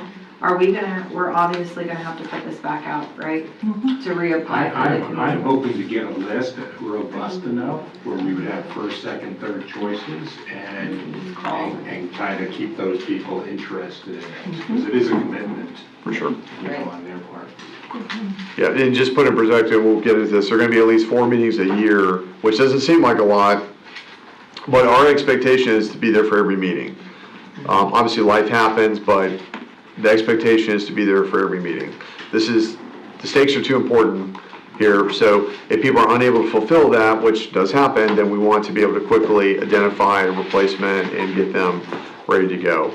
Because the audits are gonna be coming, based on, we're from RCM, they have a robust schedule, and they're gonna need input from the committee from time to time. And then who has a report that's due to y'all once a year, so we can't have gaps in that process. If we're gonna do this, we need to do it the right way, effective way, and make sure it's working. Okay, so officers and organization. So this is under paragraph E here, E1. The newly appointed committee members shall meet to organize on a date and time determined by the board following the appointment of the committee members by the board. During this organization meeting, the committee shall choose a chair and a vice chair from among its voting membership. The board attorney shall assist with this process. So I will be there to handle voting and to make sure that everything kind of flows appropriately. If I can make a recommendation now, we don't need to codify in this, we can kind of leave this open-ended. Generally, the best practice is to do this, mirror this when you all have your reorganizational meetings. They would do it generally within the same time frame, maybe a week after that or their next quarterly meeting, they would follow that. That way, everything kind of keeps in the same flow, and we'll make sure that's important. As we're seeing today, it's important to have a vice. Because people will have commitments and things come up, so we have so you want to have those roles in place. 2, the board attorney shall also provide information on Robert's Rules of Order, Sunshine Law, and other laws that may affect the committee. So y'all as elected officials, y'all have a lot of resources available to you, not just through office, but just as these committee members have less exposure to that. Some of them may not have direct experience as elected officials, so that is on us at the legal office to make sure that we do, just like we offer to y'all, the ethics training, so they got to have annual ethics training, just part of it, and even more so because of this type of committee. And we need to make sure that there's a robust understanding of the Sunshine Law, because that can be and absolutely can be a impediment. So the Sunshine Law can be it can be empowering, it can be effective. It also can create, if you don't understand it or don't know how to apply it, it can be a problem. So we'll make sure, we will handle that and make sure each committee member is versed on it, that I will sit with them one-on-one. We'll go through the training and make sure that they're comfortable and good to go. And if you notice, Robert's Rules is on here. Robert's Rules is just time-tested. It's straightforward. It's 95% of the boards and committees and government use it, Congress uses it. It's just easy to follow. Now, and again, if we run into issues with Robert's Rules, like I've told you all, you can always kind of, there's some workarounds to that, but Robert's Rules is just a good starting point. It's easily accessible, and we'll go from there. After the election of officers, the committee shall determine a schedule of meeting dates and may outline such other organizational committee duties, procedures, processes as the committee deems necessary to carry out its duties. So there are some things that y'all are just going to kind of hand over to them that they'll do internally, and kind of, that way y'all are not in the weeds on that. So moving down to section F here, or paragraph F, committee meetings. The committee chair shall guide and conduct each committee meeting. The chair will ensure that the committee at each of its meetings maintains its focus, abides by its directives, sets its agenda, completes the work set forth for it pursuant to its agenda. A portion of the agenda of each committee shall be assigned to the board liaison to provide an update as to the board affairs that may impact the work of the committee. During this portion of the meeting, the board liaison may bring forth issues for committee input as directed by the board. The vice chair shall conduct meetings in the absence of the chair. So one of the important issues here is as y'all identify potential things that y'all want to bring up, y'all as a board in your workshop, so let's say this workshop today at the committee was already in place, whoever the board liaison is would carry back, okay, we discussed this in a workshop, this is something that, the board has identified as something that we're concerned about, we want to bring it to the attention of the committee so y'all can be tracking it. So that would kind of be the opportunity for the board liaison to address that. And again, we want to keep this kind of confined to the very strict, narrow guardrails of what their focus and committee is. I've seen some committees where the board liaison is, we're going all different directions, which is great, but we want to keep this very narrow and specific to, y'all have identified whatever the issue is, and you want the committee to, that's, the liaison would kind of report to the committee and convey what the board's wishes are, if there's a particular area. All right, let me see here. Catch him. Counter 2 here. The committee shall meet quarterly. Notice of committee meetings shall be published on the district's website at least 1 week in advance, along with other public meetings of the school board. So just as other public meetings are noticed, we'll go through the same process. Special additional meetings may be called by the committee chair. Meetings shall be conducted under Robert's Rules of Order for small boards or committees. Minutes shall be taken at each meeting and maintained as a public record. Minutes need not be an exact verbatim accounting of what was said, but a general summary of the topics that were discussed. The minutes should record the attendance at the meeting, votes of each committee member, or any other matters the committee took a vote. Any decision reached by consensus. Draft minutes shall be considered for approval at the committee's next meeting. Approval minutes may be posted at the district's website. Committees meetings shall be conducted with professional decorum that is supportive of the school board's vision, mission, values, and strategic plan. All committee members will be expected to conduct themselves at meetings in a manner that contributes to the committee's support of the school board's directive. Committee members who fail to meet this responsibility, whose conduct distracts from the accomplishments of the mission of this committee, will be removed from memberships. That would be a board decision to, so if there was, let's say there was a committee member that there was some, let's say they were arrested for something, God forbid. That's something that would be brought to the attention of the board, and the board could, for cause, remove person. The other thing, did not put this in here, but I think it goes without saying, so because this is governed by the Sunshine Law, public comment will be allowed at these meetings. So there'll be a process similar to y'all's process where people can, because in Sunshine you have to have a public notice, it's got to be in a public place, you got to keep a record of it, and so that will be kind of, I would say, leave that internally to the, we'll work with the committee behind the scenes on the issue of that. Not to digress, there's a recent federal ruling that has changed how public comment is conducted at meetings. Actually, the group Moms for Liberty sued a local school board, and part of that is it used to be up to this point that all comments had to be directed at the board. This particular group sued in federal court over that, did not want that in place. That has now been removed. Mm-hmm. So public comment. So this case is being appealed at this point, but again, I don't want y'all to get caught up in the weeds of that. That's kind of our job to make sure that we protect y'all and bring that forward, but we'll make sure the committee kind of has those guidelines, because some of this is kind of, the public comment is kind of in flux right now in Florida, kind of based on that ruling. But it would still be public comment on the agenda.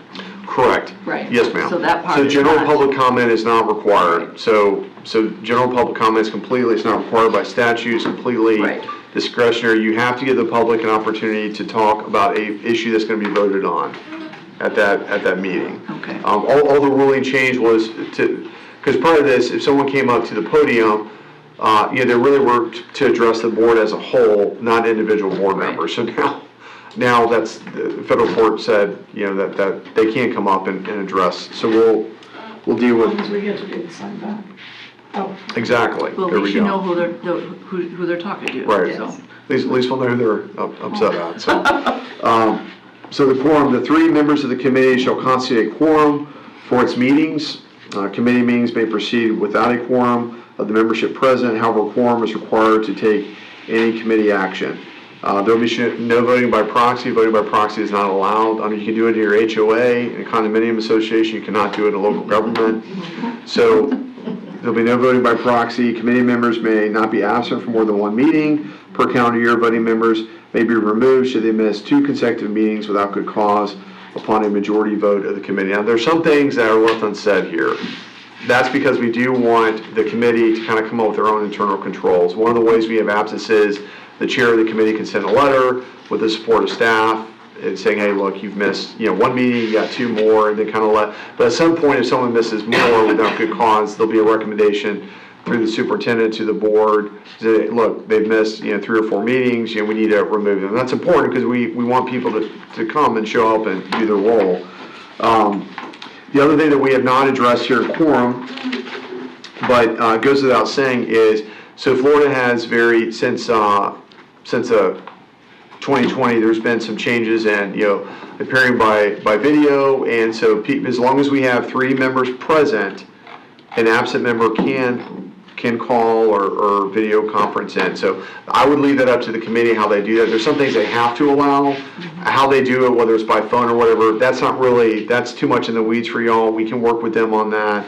What's important is we want to state what the law is on that. So we have that here.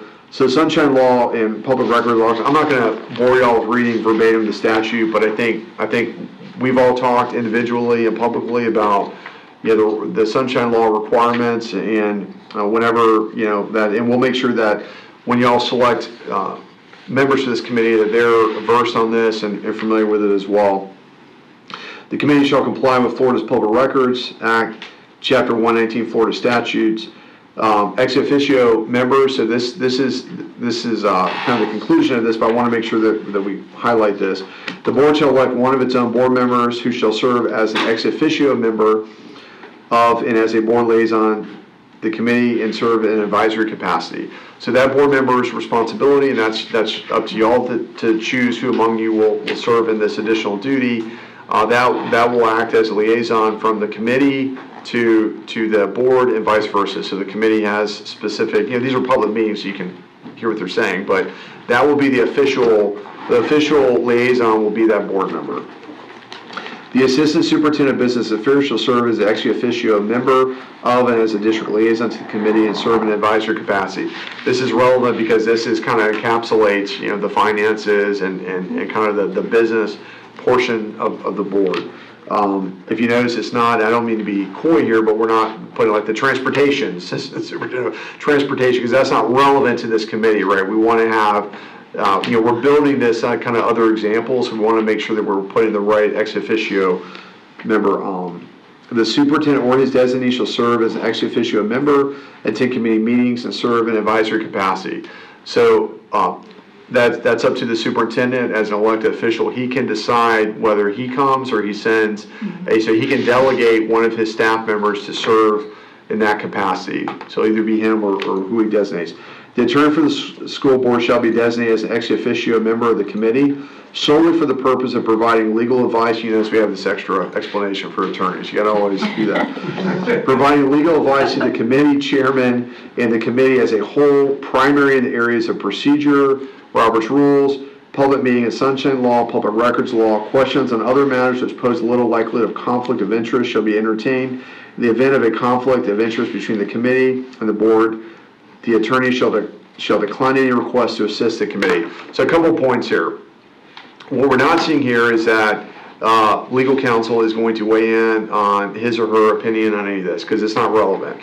The attorney's role is purely to advise the committee as to the very specific things that are in here. The other I want to draw your attention to is they're highly unlikely, but there could be a conflict that develops between the committee and the board. As a board attorney, we would not be able to advise the committee at that point. We would need to step back, and this is highly unlikely this would ever happen. But we would have to step back and have another attorney temporarily advise on that issue, which we'd be prepared to do. That is on us as the attorneys to identify. We are governed by the Florida Bar, so we are trained, hopefully, to identify these conflicts. But our primary role and responsibility is always to the board. But I just want to highlight that because there are some ethical implications for us as attorneys that don't attach to y'all as board members. Y'all have enough on your plate, so that's on us. So again, just want to make sure that's clear. Position of secretary of the committee shall be an ex officio position, which shall be filled by the superintendent. The secretary shall be in attendance at and prepare official minutes of all internal audit committee meetings. The secretary may be asked to assist in setting and property notice of committee meetings. Ex officio members are non-voting participants in this committee. So again, that goes without saying. So just to kind of wrap this up, and I want to make sure I've answered all your questions. So you're from RSM, which, if you speak to any attorney that works in this, they have a great reputation. I'm not just saying because they're sitting here. I don't know any of these people, but I know a lot of the school districts that they work with and a lot of the staff or rather attorneys that work with them. So they really approach this from a great perspective, or kind of viewed as kind of the leading experts on this. So we mentioned a piggyback contract. The piggyback contract makes the most sense going forward. Ultimately, that's the decision. Since the board has given, it is providing oversight and is creating this policy, ultimately the superintendent has to identify the best contractual process to do. So Mr. Brodsky, consulting with me, we've agreed that the piggyback is the best process to go forward financially. Now at some point, piggyback contracts are limited. You can't go on forever in duration. So at some point, we would look at a different framework for that.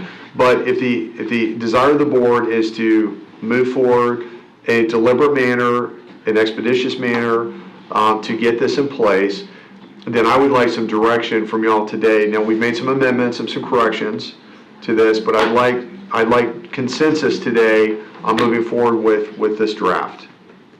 Thank you, Mr. Blocker. Ms. Clark, any comment? I think it's been laid out very well. I think we've selected a company that obviously has expertise in this field. And I know the people that are on this committee are professionals.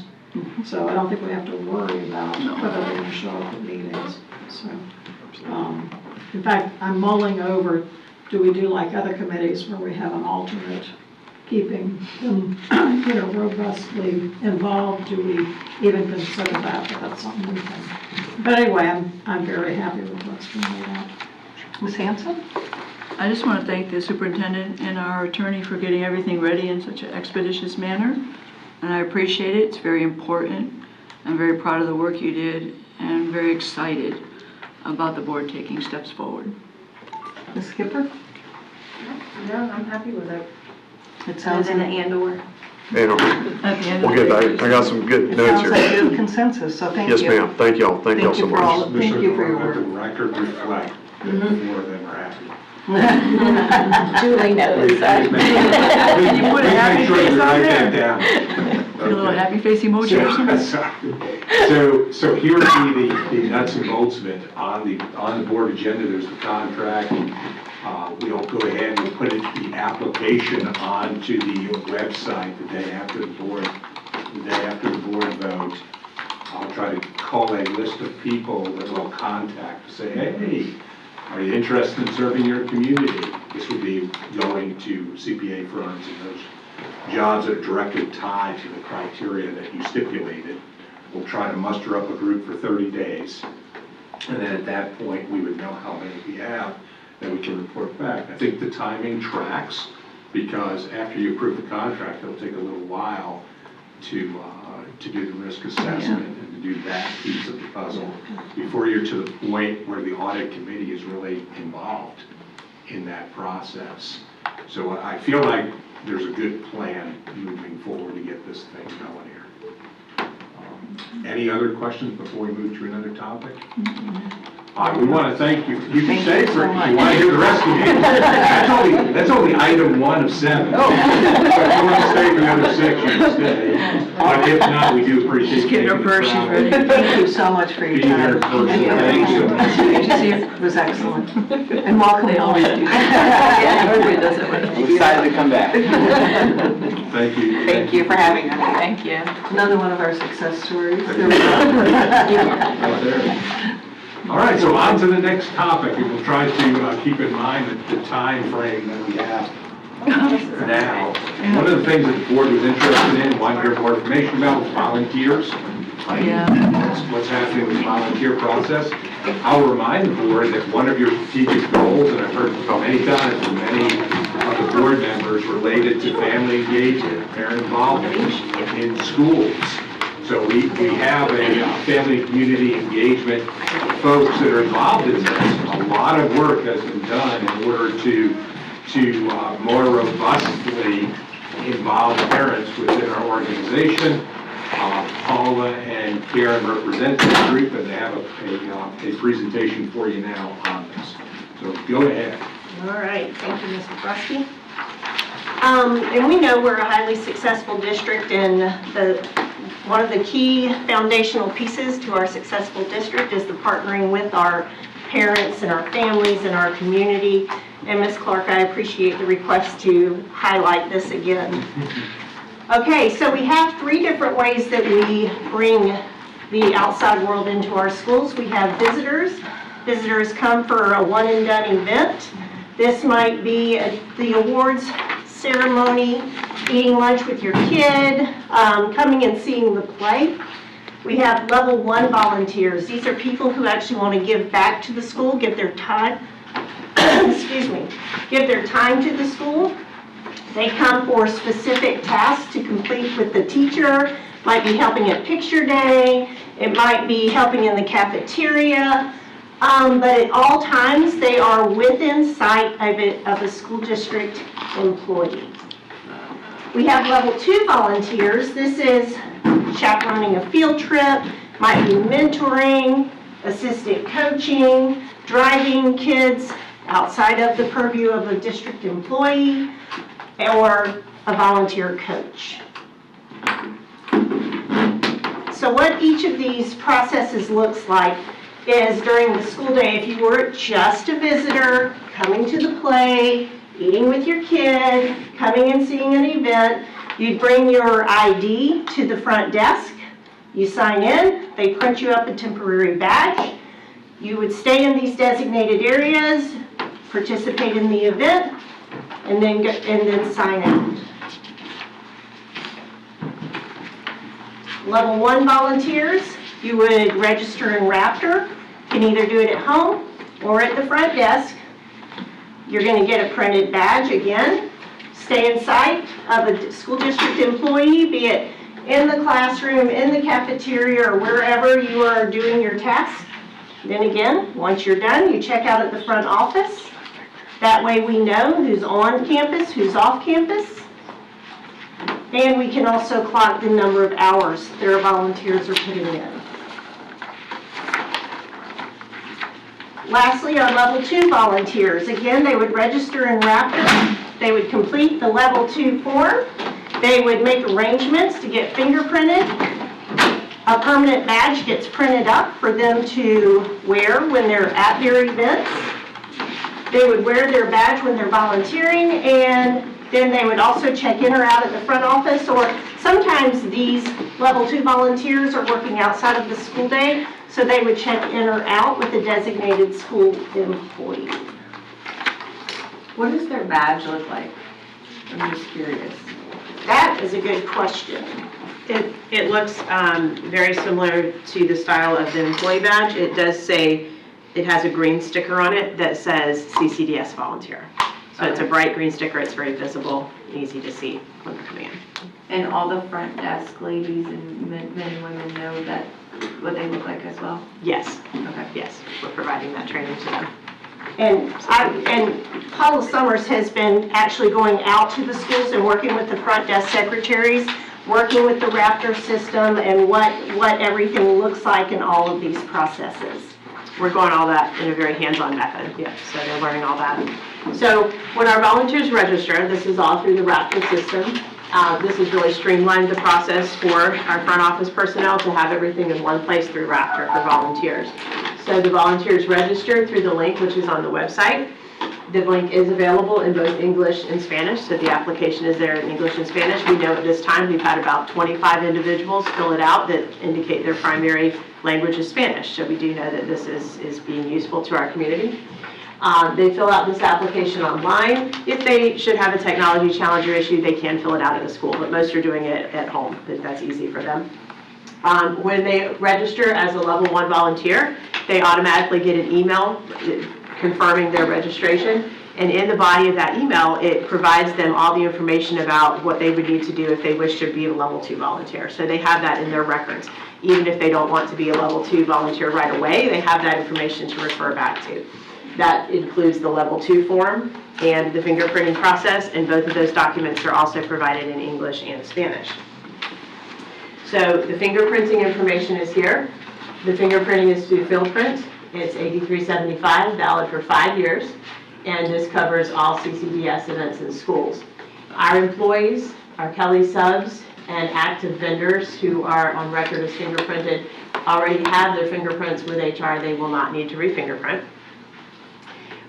The importance of the fingerprinting and the reason that this is an important step for our level 2 volunteers is because this does provide not only a look back at their history at the time that they fingerprint, but also a tie to the district for 5 years. So if an individual has signed up to chaperone a field trip and they've been fingerprinted and for some reason they're arrested over the weekend, we are going to know that instantly. And so the HR can take appropriate steps with that volunteer based on the current situation, not just on the situation when they completed their registration as a volunteer. Where do you get fingerprinted? So FieldPrint, when they register with FieldPrint, it provides a variety of locations. Okay. There are quite a few options. Also, who's paying for that? The volunteer pays for the fingerprint. Excellent. Yeah. And so here is the board policy on volunteering. I'll give you a second to look at that.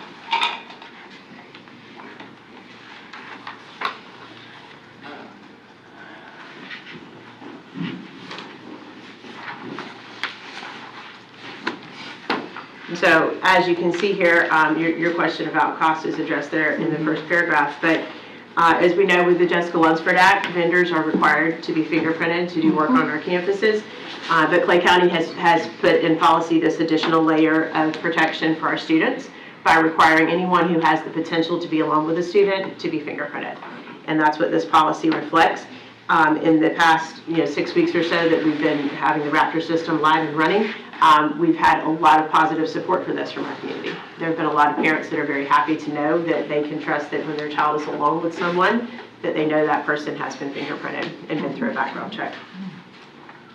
And here's our current numbers in the Raptor system. Actually, these are current as of yesterday, and as of this, probably by the end of today, we will be at 3,800. The number is growing rapidly in the registration for volunteers. We have around 30 individuals that are scheduled to fingerprint and add to this number just in the next week alone. So a lot of people are responding to this, and it's going very well with the registration process in Raptor. I have a question, but I don't know if you might have to answer this. I went to a high school the other day with my arms full of things, and somebody opened the door for me, and I went into the front desk. She had swarms of students around and said, could you please go scan your badge at the door and let yourself in like you normally do, but mine didn't work, right? And then they said, I need you to go over to the Raptor, right? Well, she didn't think I really should have had to go to the Raptor, but my badge didn't work anymore. So I went over to the Raptor, and it did let me in, but is that the process for us? Yes, so. Go directly to the Raptor? Right, so. Okay, I just didn't know. So yeah, we have an executive session right after this meeting, we're gonna discuss Okay, that and. so I guess I can get with you on my procedure? Yeah, I'll be happy to go over that with you guys in the shade. I just didn't know, I didn't know if that was, yeah, okay. We're going to do that. All right, but it works great, I got right in. Yeah. Said I was okay. Yeah, our I'll kiosks for you. have been very helpful in Yeah. supporting our front desk secretaries, getting people in and out. I will tell you that all of this information that we shared is available on our district website. There's a link to a handbook that has all of the information that anybody who wants to volunteer in our school system can access. Our contact information is also available there, so we're a phone call or an email away. Paula has answered. She gets back to people typically within an hour, but she's amazing. It's problem solving with our schools and with our community members and our families. So Thank you guys for your Well, thanks for time. being amazing, because it's really working well. There were people over there using the Raptor. There seemed to be a lot of excitement Yeah. about coming and goings, and I really think what you've done has really moved us forward in a big way. We appreciate that, yeah. Thank you. So let me thank these ladies now. Don't want to say anything, but the board brought this topic up several times in our strategic plan. It's a good thing, yeah. Here's the fruits of that, and admittedly, this was an area of growth for us, the tracking of volunteers and all of that. And I'll just say, I've been out to 37 schools so far, and I've run into Paula in many of them. You're following me? You're following me. Like, she's at the front desk, sitting arm to arm, looking at the computer, explaining to people. One of the challenges when you have a large organization is that sometimes people move jobs, right? So you have to constantly be training people in order to get the system right. They're doing an amazing job, so we thank you for that. Well, we know that the child's success is when the parent is involved. It is. And the more that we can get to come and share, that would be great. I think the question came up over the cost as well. Some people can afford it, some can't.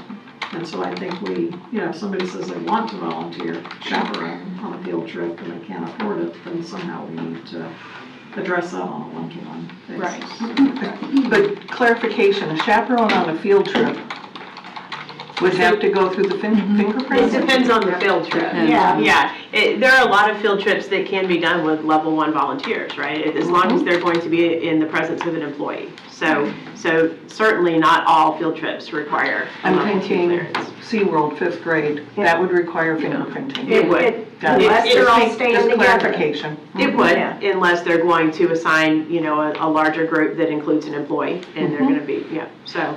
And can these kind of numbers be used like for grants and things? It's like real data, right? Because sometimes grants come up where you can actually pull up all that data and use that Absolutely. for funding. There's a question from the audience.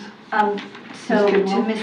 Clark's point, I was also thinking of that, like, in my experience, like, you have some just stellar level volunteers, like, they're at picture day, they're always there, they're helping in the homeroom. If there's a situation where they can't afford the fingerprinting, is there a process for a scholarship, or who would they appeal to for that? So we're letting schools and programs make those decisions as necessary. We've looked into some options and opportunities, and if something comes our way, we'll definitely act on it, but for right now, it's site-based. So we go to the principal first, and the principal then bring it to you possibly. Right. I think it's very similar to just having dealt with field trips for how long. There were parents who wanted in the past, who wanted to volunteer, and if there was a cost for the field trip to the chaperone, every once in a while, we had to help supplement that cost, particularly if the parent had twins. That was a tough one. Absolutely. And if they can't afford it, they could be in a group with someone who is an employee too, so. No, and it's not the fingerprinting, it's the actual. I mean, they can always be assigned to a group with an employee. But there are ways of helping that, yeah. So what's nice too is that Paula has done many field trips and is just coming out of that. She's experienced Exactly. it, like, so if there's ever a person that has expertise in how this works, it would be Paula. And I'm sure Oakley Village is still warming their lawn. Thank you. I'm sorry, yes, Ms. Skipper. No, I just wanted to say thank you, and thank you for helping implement this. I know as a board member, this is very important for me, getting our parents back involved, especially since we closed school for COVID and stuff, and there's so many eager and anxious parents. The feedback that I'm getting from this, they absolutely love it. It's positive. I know you're probably getting the same feedback. I know several months ago, I brought the concern about fingerprinting and who comes in on and off of our campuses. So I want to thank you guys for addressing that as well. Because I know we were still working with that policy and whatnot, but the overwhelming amount of support as far as the fingerprinting and the Raptor system, parents are so thankful for that, especially with the safety layer. So again, I can't thank you guys enough. I really do appreciate that, and getting our parents involved as they want to be with their kids. I know there are some areas we could probably work on with different schools, but I am overall very, very, very happy with this. And our parents are too, so. And kudos to HR and safety and security who has guided us through all of this process as well. So, thank you guys. That's another 4+. Just to make a note of that. 4 board members are very happy. For the record, Bonnie, please. Smiley emoji. Well, thank you. For others. All right, next on the list is 2025 legislative priorities. We've done this for a couple of months now. Gave up the latest draft. Just wanted to have discussion to see if there was other items that you wanted added to that, and have discussion. Ms. Watt is here to kind of record those and have some sort of consensus related to this. So is there any additional ones that you want added? I actually, I sit on the FSBA legislative platform. We actually voted, had a quorum the other day. And I have it pulled up here because I wanted to just say kind of how it matches and from their perspective where we sat, especially with transportation and buses. We had detailed, lengthy conversations, and I won't take long, I promise, about a couple of things. Adamant about funding. If they're going to do anything about VPK, it's been adamant about funding in our priorities as well as FSBA. And there were concerns on my part from being a teacher whether or not the fundings would, if you get them, be for half. Some parents don't want their kids in full-day funding, right? And so the onus would fall on the district to figure out how to run a half-day and or a full-day program, which is a little bit, they're talking about different locations. So nothing is as simple on, when you look at it from the FSBA side, you look at it and you get a full understanding of how difficult any one of these changes can be for a district. So they don't know how that would really work. They said that part would fall on a district. As for the busing, the new bus schedule that's coming out, it is an actual toss-up. I believe it was Speaker Renner who was most important, and he's just now retiring, leaving that position, and a lot of people are not wanting to rock his boat right away. And so she said, on this committee, they had a speaker say that we really need to move forward with things like surveying our parents, because they have no idea if it would change at all.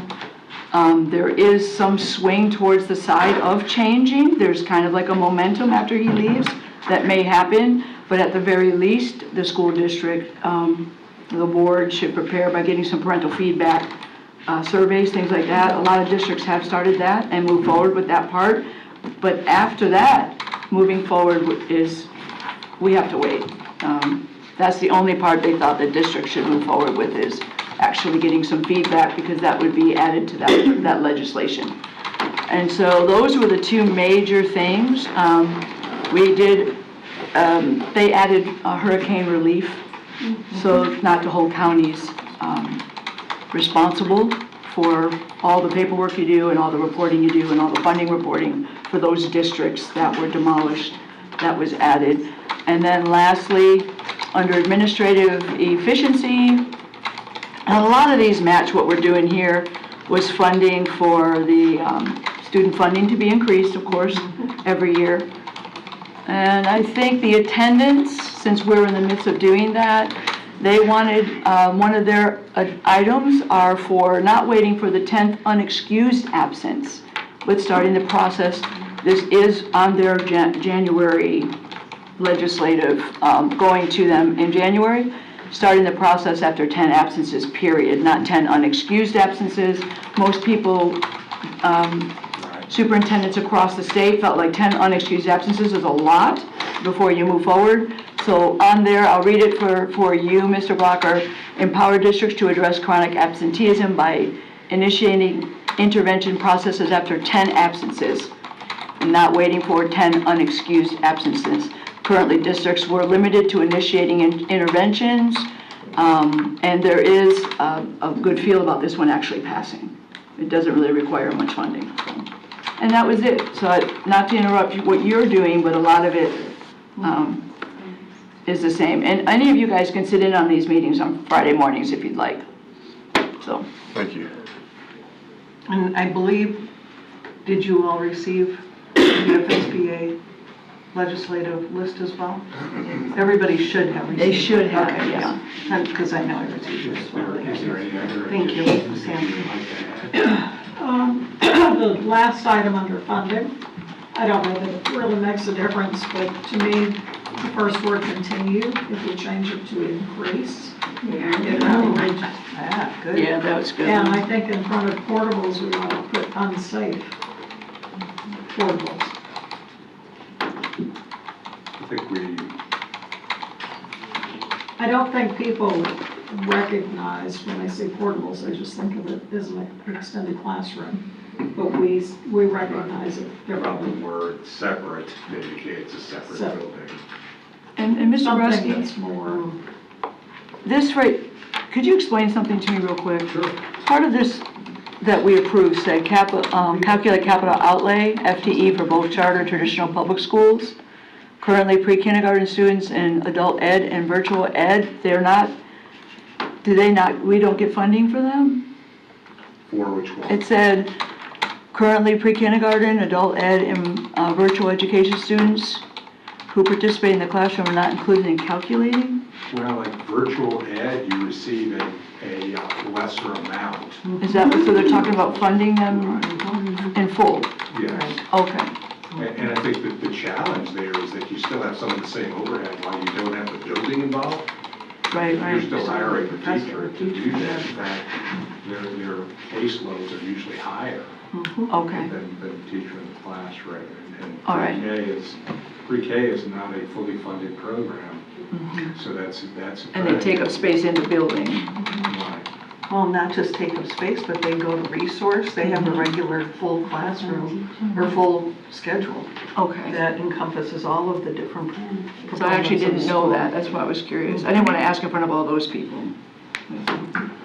I would like to add one more thing. Sure. And you can tell me I'm crazy or not. I would like to add the thought of providing funding, as in 20 other states, for preschool reading ready, as in 0 to 5, such as we have with the Dollar Garden National Library. I They help in think that's 20 other crazy. I think states. that's- Yeah, And I think we've got 37 counties that participate in the state, so we've got a majority. If Florida is really in the black, we know that a child getting to kindergarten is already behind if they're not reading ready, and I think we ought to ask. So additional funding to support programs that enhance student readiness Yeah. for school, not additional school tacked on our K-12, Right. but the preparation of students before they get to us. Correct. There you go. I was trying to work on the Right. word. And my last would be the workforce development. I don't know if we could, after salary increase allocations, if we could put especially for our experienced teachers. I think we just need to emphasize. Okay. Is that something that the board in consensus? Is that- Agreement. So maintain and increase unrestricted Yeah, we have that funding. down there. Are you talking about that last bullet? Last bullet point. Okay, TSIA, especially for veteran teachers? Yes. Anything else? Hearing none, so through the magic of Kelly Watt, she'll make those corrections, she'll send it back out to you, that's what we'll go with. So I'm gonna consider that item to be done, unless there's something else that comes forward later on. All right, next we have the Aaron Weiss Guardian Program information. Mr. Boyaxter, make your way up here. We were asked by a board member to provide some information. This is more or less general information about the Guardian Program. I want to remind the board that there is a safety and security component here, and certain information probably shouldn't be spoken in public regarding how we currently implement our Guardian Program and the safety measures that we have. We do have an executive session right after these these items, that would be the appropriate time to bring those types of questions up. This is meant just to give you the general gist of the Guardian program according to the Florida Department of Education. Mr. Boyd. Thank you, Mr. Borowski, Honorable Board. I just wanted to take the time to go through. I actually pulled the majority of this presentation right off of the DOE's website because, again, as Mr. Borowski mentioned, this is to give a general education on what the Guardian program can be in the state of Florida. So I'm going to give you all the different options as far as what that looks like. But again, as he said, we have a shade meeting afterwards that if we want to talk about how exactly we are employing the Guardian program in Clay, we'll have those conversations in private. So, all right, so this is your Guardian program. There's basically two different categories within the Guardian program. One is that somebody who is already employed in our district. They have other jobs. This could be a teacher, this could be a secretary, this could be a custodian, this could be anyone else who would volunteer to serve as a school guardian in addition to his or her official job duties. And then the other one is a full-time school guardian, somebody who is employed solely for that purpose within our school district. So those are your two different types of guardians that are allowed underneath DOE rules. So where did all this come from? Okay, so this came from the Marjorie Stoneman Douglas Public Safety Commission. What they realized during this time period is that the best way to respond to active assailant situations is through the use of highly trained personnel, aka guardians. That having those folks on our campus was the best way to immediately respond to those types of situations. Obviously, that was an absolute tragedy at Marjorie Stoneman Douglas back on Valentine's Day 2018. 17 people lost their lives. The name for this program actually comes from 3 of the staff members that lost their lives on that tragic day. Chris Hickson, Aaron Feiss, and Scott Beagle were permanently etched into Florida history as a result of this tragedy, and we remember them through the creation and the employment of the Guardian program. All right, so some of the specific powers and duties that are within this is that we work hand in hand. The Guardian program works hand in hand with our local sheriff's office. The sheriff's office certifies, the sheriff's office trains, and ultimately they provide that service in unison, right? You wouldn't want a separate tactics being employed by a Guardian program than what was being employed by the sheriff's office, who was able to respond to these situations. So they work very, very close and involved with this. But the other thing to note with this is that a Guardian does not have any law enforcement capabilities other than to aid and abet within, or prevent and abate an active assailant incident. They are not able to arrest, they're not able to do any of those things. They're there solely to prevent those active assailant and respond to those active assailant incidents. But that's important to note, that they train alongside those sheriff's office as well. So, if the local school board has voted to implement the Guardian program, the sheriff in that county shall establish what that program looks like. I'm going to get into exactly what goes into the training of a Guardian, but ultimately it is set. There's minimum standards that are set by the state, and then each local sheriff's office can add additional things in there as well. And this is available for charter schools as well. If the sheriff, for some reason, denies that request, I don't think that would happen in Clay, but the governing board may be able to contract with other sheriff's offices as well. Okay. So a couple of attestations based on the Guardian program. Our former superintendent, Sherry Rollerson, said that our community is very thankful for these individuals and their dedication to the safety of our students and employees. And that's the important thing, is that the majority, all of these Guardians are there to try to keep students and employees safe. That's what they're there for. That's what their lens is viewed through. And we can talk about full-time versus part-time Guardians as well. Here's one from a sheriff, a phenomenal working relationship because we train together, our tactics are the same, the procedures are the same. If God forbid that worst day happens, we're in the best possible scenario to protect students and our staff. And then finally, Suwannee County, the benefit to our community is that folks in our county realize that we are serious about school security and we are serious about protecting our students. We've had great success with the program. And that's one of the things that I'm proud about here in Clay, is that student safety is our #1 priority. All right, and this board's priorities and this superintendent's priorities are to protect our students, school, and staff members for sure. So the emphasis and the importance of a Guardian program in conjunction with local law enforcement cannot be understated in these situations. So getting into some of the training, the training program is 144 hours. All right, 144-hour training program, and it has specific things that are allocated within that. 12 hours of training to improve the school guardian's knowledge and skills necessary to respond and de-escalate those situations, right? We want to try to de-escalate any of those situations prior to an active assailant situation occurring, and 132 hours of comprehensive firearm safety. The thing to note with guardians is they graduate and are certified through the Guardian program. They are well-trained individuals.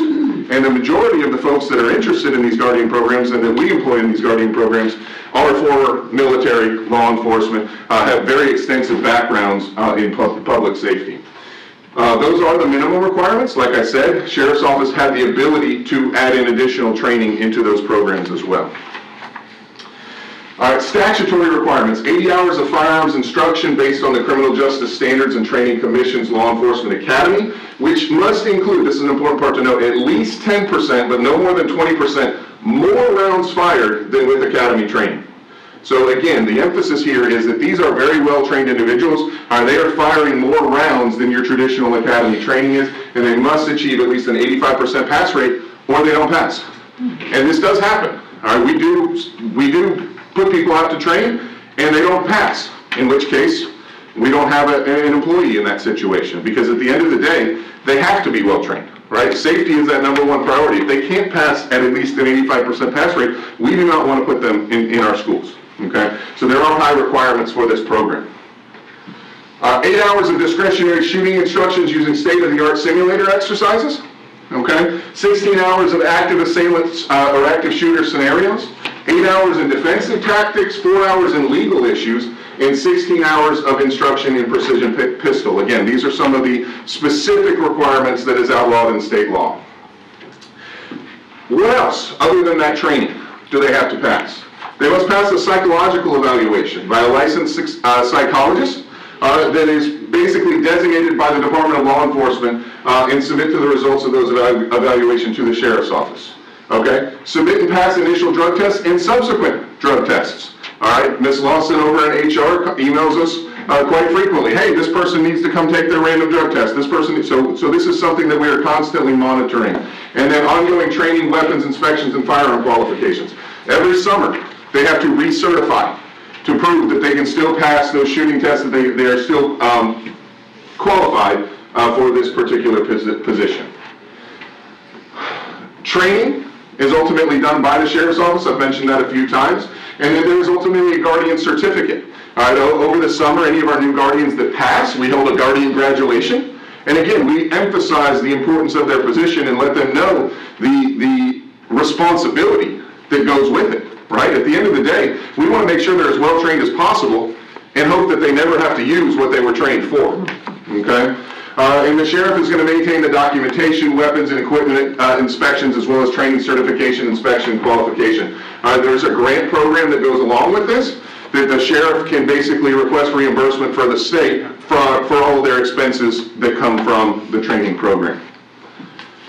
Okay? They must be recertified on an annual basis. Any expenses incurred by the Sheriff's Office, again, we just talked about that. And the recertification requirements are determined by the Sheriff's Office. They determine what they need to see in order to recertify this person as a guardian. And that has happened as well. All right, the skills have gotten rusty, haven't kept up with their stuff, they don't pass. That means they don't work for us as a guardian going forward. They have to pass those high level of expectations. So that's just a little general information about what the Guardian program is. So again, to recap a couple things, you can have full-time that are solely safety specialist guardians, and you can have part-time that have other jobs within the school system. Work very, very closely, high training requirements and expectations with the Sheriff's Office. So that's your general conversation in regards to guardians. Does anybody have any general questions that don't involve how we deploy our guardians in Clay? So is this what we do now? So we do have a guardian program in place now. Yes. So we have an active group that is running right now. How we deploy them and where they are and what they do, I can explain to you more in the shape. Mm-hmm. Okay. So this is, okay. We just have that program in place. Yes, we do have this going right now. Mm-hmm. And they are in our schools right now.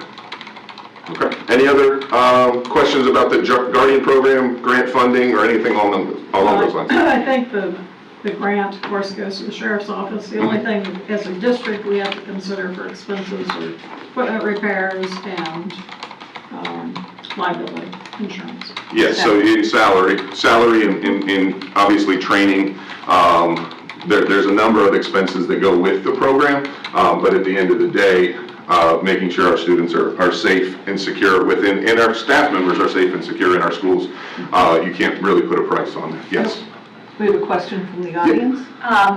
And this might be confidential, I don't know, but I'm just wondering, like, what factors are involved in where you might employ a guardian? Because I know we already have our officers there. Is it size of school? So I would be happy to discuss that situation once I get advice from Mr. Blocker on the confidential nature of that. I wouldn't want to kind of put out there, hey, we've got some at this school and not this school, and those sorts of questions. But like I said, whatever I can discuss with you, Ms. Kidwell, I'll be happy to discuss that with you. But we do have very intentional determinations as far as where we place our guardians. Okay? Any other questions? All right, thank you. Thank you. Thank you, guys. Okay, next we have growth management options for Oakleaf and Lake Atterbury. Paul Beeman and Lance Addison look like they're getting up to speak on this topic. This will be one that you know that one of the things that we point out is that there's a time frame involved in this. We want to have our discussions, our community meetings, and all of that prior to the beginning of the new year, because that's when we start with staffing and other stuff. So right now is the time to be talking about this topic and moving forward. So, Paul or Lance, who starts? I'll start. Thank you, Ms. Brodsky, Madam Chair, board members. Thank you for having us up here today. As you all know, growth management has been my baby for years now. So I am kind of turning my baby over to Mr. Paul Beeman. He's going to be my new nanny. But I assure you that I am watching through the nanny cam. But no, he's been doing a wonderful job. He has a great presentation for you. It's beautiful. I think you'll enjoy it. As you know, we have some challenges ahead of us with growth management, and hopefully we can address some of those challenges and give you direction, or you can choose a direction to go. Without further ado, Mr. Paul Beeman. You know what you're all thinking? Uh-oh, it's the new guy. Well, rest assured, I think you'll enjoy this presentation. To get started, I'll have the clicker. But Lance at the introduction. So one thing I wanted to ask or say is as we went through this analysis that I'm about to show you, we considered the board's input. Now, I personally don't have a whole lot of tenure yet with the school board, a couple months, but I was able to dwell on the skill and knowledge of Lance, Bryce, and deep understanding of your wishes and what you'd like to do. And as we boil these down, please keep in mind that those are all taken into account. I also have two favors. One is please ask questions. Two, please, if you could, wait to the end. And the reason for that is a lot of information in a short amount of time. And the presentation builds continuity-wise, and I just think there's a lot of information on the slides, and we're happy to answer anything at the end. So thank you very much. So we're going to talk about growth management, how we balance the school's capacities, and relieve the school capacity problems where they exist currently. Talk a little bit about simplifying transportation routes, hot topic, portable reduction. How do we do all this with fiscal responsibility? And at the end, we'll talk about a timeline for all of this. On this particular slide, you'll see some clusters of colored shapes down here and over here. These are areas of active construction in Clay County. And you can see there's a lot of focus, a lot of activity down here and up in the north. Well, up there, that's Oakleaf. And in Oakleaf, we have 6 active developments that are occurring. Down here, this is Lake Asbury. So anybody who lives or works or lives in Lake Asbury knows about this construction and the effect it's had on sandwich and various transportation routes. 14 just in this area alone. So that's a lot of active developments. And we have some challenges with that. In the looking at the Oakleaf Elementary Junior feeder pattern, these are the elementary schools that feed up into Oakleaf. You can see that we have some utilization and enrollment. So what we're looking from left to right, we have enrollment, which is the number of students, and this does fluctuate slightly every because students come and go, but generally it's this amount. The capacity, and I'll talk about that in a minute, the utilization, the permanent capacity, and the permanent utilization. Let me tell you the difference between capacity and permanent capacity. So school capacity is the brick and mortar structure plus all the classroom space and portable or relocatable buildings. The permanent capacity is just brick and mortar. So what we're going to focus on in this presentation is permanent capacity. So when you're going to see some numbers that might be a little startling, remember this is permanent capacity. This isn't taking into account relocatables, but we do that because we know ultimately your goal and your desire, and I think we all want, is to reduce the number of relocatable buildings in the Clay County School District. So as you can see, here we are, permanent utilization of three schools, all three of them greater than 100%. Here's a satellite view of these developments, and it gets a little more detail about what we're facing now and in the future. We have over 1,900 homes that are coming, probably more. New developments come in every day. I know personally I get requests for what are called applications for concurrency from new developers. So there's a lot of land available. So I think this is just the beginning. Right now we have almost 500 new students that come in. And you may ask yourself, how do we come up with these numbers? Well, we have what are called generation rates. So every time there's a new dwelling unit, so a home, an apartment, a mobile home, there's a factor we apply, and we're able to calculate how many students will come from that development. So it's very precise, and we're able to do this estimate. Of course, this is not growth that's happening tomorrow. It's growth that's going to be happening over the next 3 and possibly 7-8 years. So it's not. This is just kind of give you a projection. In the Lake Asbury area, it gets a lot more noisy from not only from a elementary school standpoint, but from the amount of active building that's taking place. Now, one number that you probably see on here and a permanent utilization for Lake Asbury is 240% utilization. First of all, remember, that's permanent capacity, so that's the brick and mortar structure. And one thing that Lake Asbury Elementary School has that's unique is that it has a lot of relocatable buildings. So that's why that number seems a little bit it's startling, to say the least, when you take away the portable. Here's the same view from a satellite standpoint.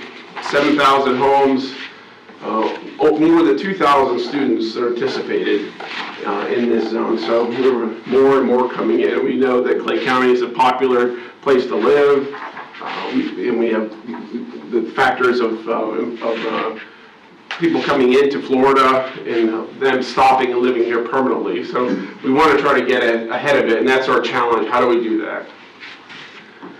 So how do we take our school district resources and maximize them while prioritizing the community and its well-being? Well, thinking about this topic, it's pretty emotional, right?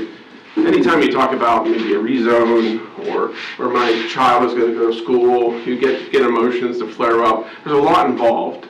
So when we thought about how do we evaluate all the choices we have, came up with what's called metric scorecard. And these are the 5 factors that we wanted to measure or just check against to make sure that the option that we recommend meets these criteria.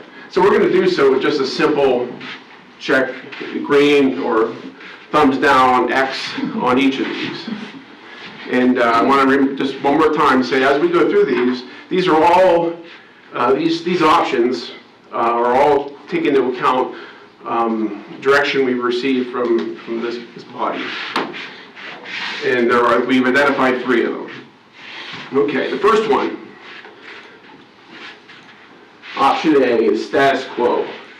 So someone would say, hey, doing nothing, right? We don't do anything right now. We're literally kicking the can down the road. We're choosing not to act. And someone might say, well, that's not an option. Well, it's a choice, right? We're deciding we're not going to take this information and what we see, the slow train coming down the track. We're not going to address it right now. And it's a viable option. Does it address growth? No. Does it relieve capacity? It doesn't do anything for capacity. Is it fiscally responsible? No. Now, some might argue, well, doing nothing is going to be pretty cheap, right? We don't have to spend any money. We don't have to, we can use it for something else that might be in demand. Well, when, each of you, have you ever had an issue where if you didn't address it, it just got cheaper to fix? All right, how about that roof leak or that water leak in your bathroom? No matter how much you jiggle that handle, boy, and then a month later get a huge water bill. So it only gets more expensive, and the cost of growth in building is only going up. So that's why we felt that this was not a fiscally responsible option. It doesn't do anything for transportation. However, there is hope for option A. And with this option, we could reduce portables. So, and I'm going to say, well, how are we going to do that? Why don't we just get rid of them now, Paul? Why are we even having this conversation? Well, I'll talk about that in a minute, why that number exists and why we could do that. Option B, build a new school. So I think we all know that building a new school is a lengthy and complicated process. In addition to obtaining state approval, there's the land due diligence and preparation, and the construction timeline, the wetland mitigation, and various other things to just draw out the process. It's expensive. Right now, it takes a minimum of 30 acres for an elementary school. And that number has only grown as different requirements for stormwater mitigation, car stacking, and things of that nature were brought to our attention as a district. So we need 30 acres. It has to have 862 students in it, and at a cost of $62,000 per student, it gets pretty expensive. One estimate from Duval County for elementary school is $53 million for one school, so it's got a pretty huge price tag. In addition, new schools must have a 70% utilization, so or enrollment. And it doesn't make sense to put a building if it's going to be empty, so we have at least 70% of the enrollment there for the building to be viable. But this is not something that the facilities of planning are not considering. I mean, we have land, and we do have in the EFP, we have the which is Educational Facilities Plan. We do have proposed schools to be built in the future if as other long-range factors and actual growth come into play. So building a school is going to occur, but as we'll see from our metrics,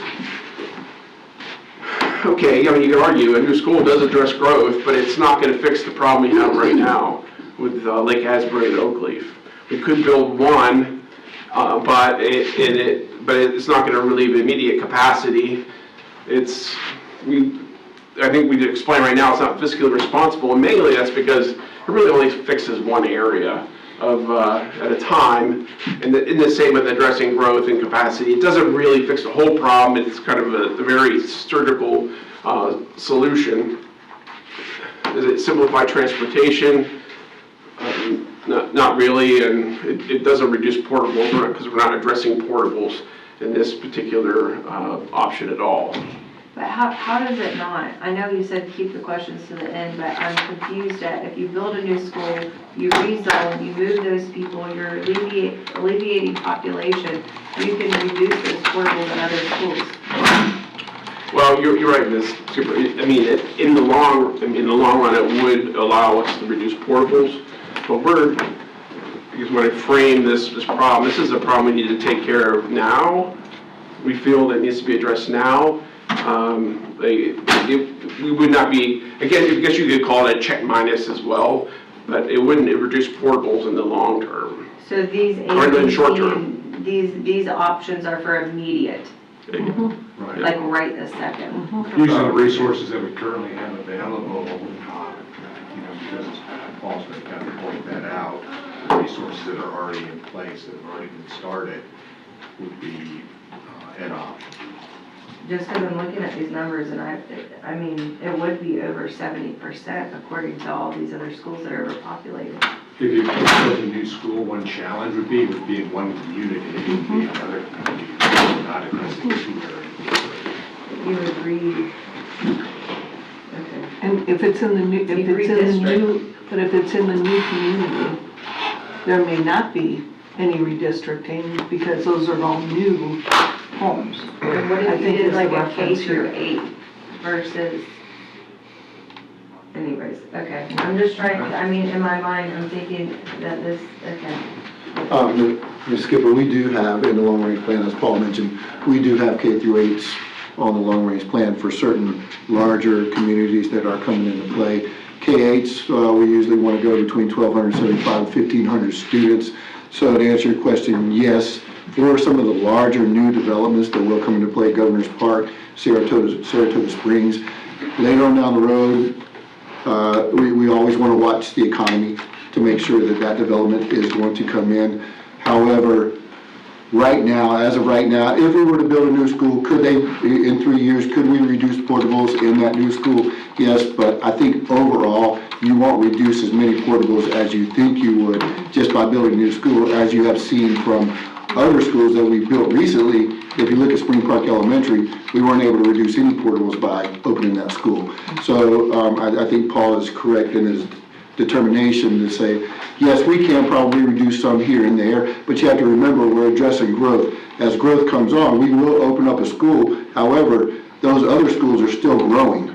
That's what I'm saying, we did a K through 8, I'm just trying to understand, I'm not like arguing. No, I understand, yes, ma'am. Just a K through 8, that would alleviate the junior high too, on top of, yeah? It addresses some of the growth factors in that area. Normally, if we were to open up a K-8, we would probably program it to about 800 or 900 elementary and about 400 or 500 junior high. So the junior high would be a little bit smaller overall. The elementary would probably be a full-size elementary school, but the junior high would be cut in half. So yes, it will address in these larger neighborhoods that we're speaking of, but like I said, it is an option. We're not taking any options off the table. It is an option if that's a way forward that you all like to go. So all options are on the table, and that's why we're making this presentation. Maybe I'm very simple-minded. Yes, ma'am. But I look at this as we are talking about growth, so when you put a number up there of the plus, right? So these 4,000 homes have a plus of 850 students.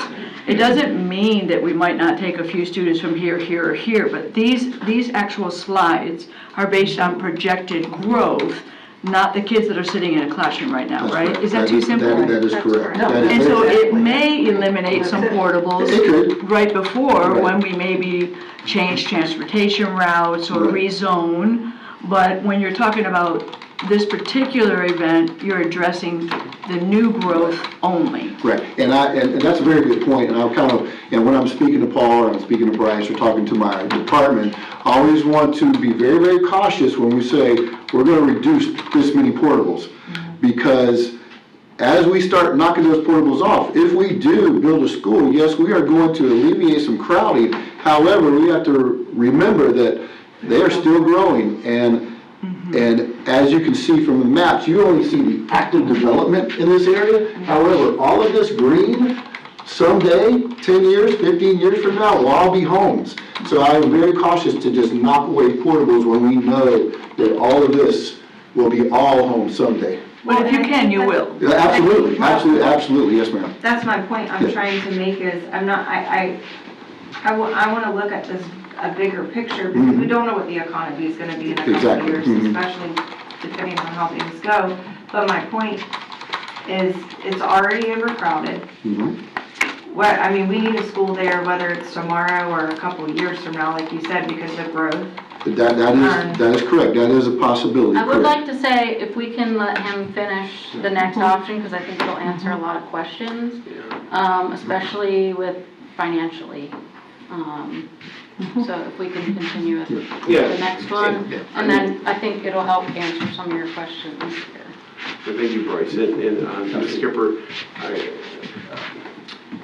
we have 3 options. We covered 2. This last one, I think, will, as Bryce mentioned, talk to you to your point about the current capacity issues. So let's go through this.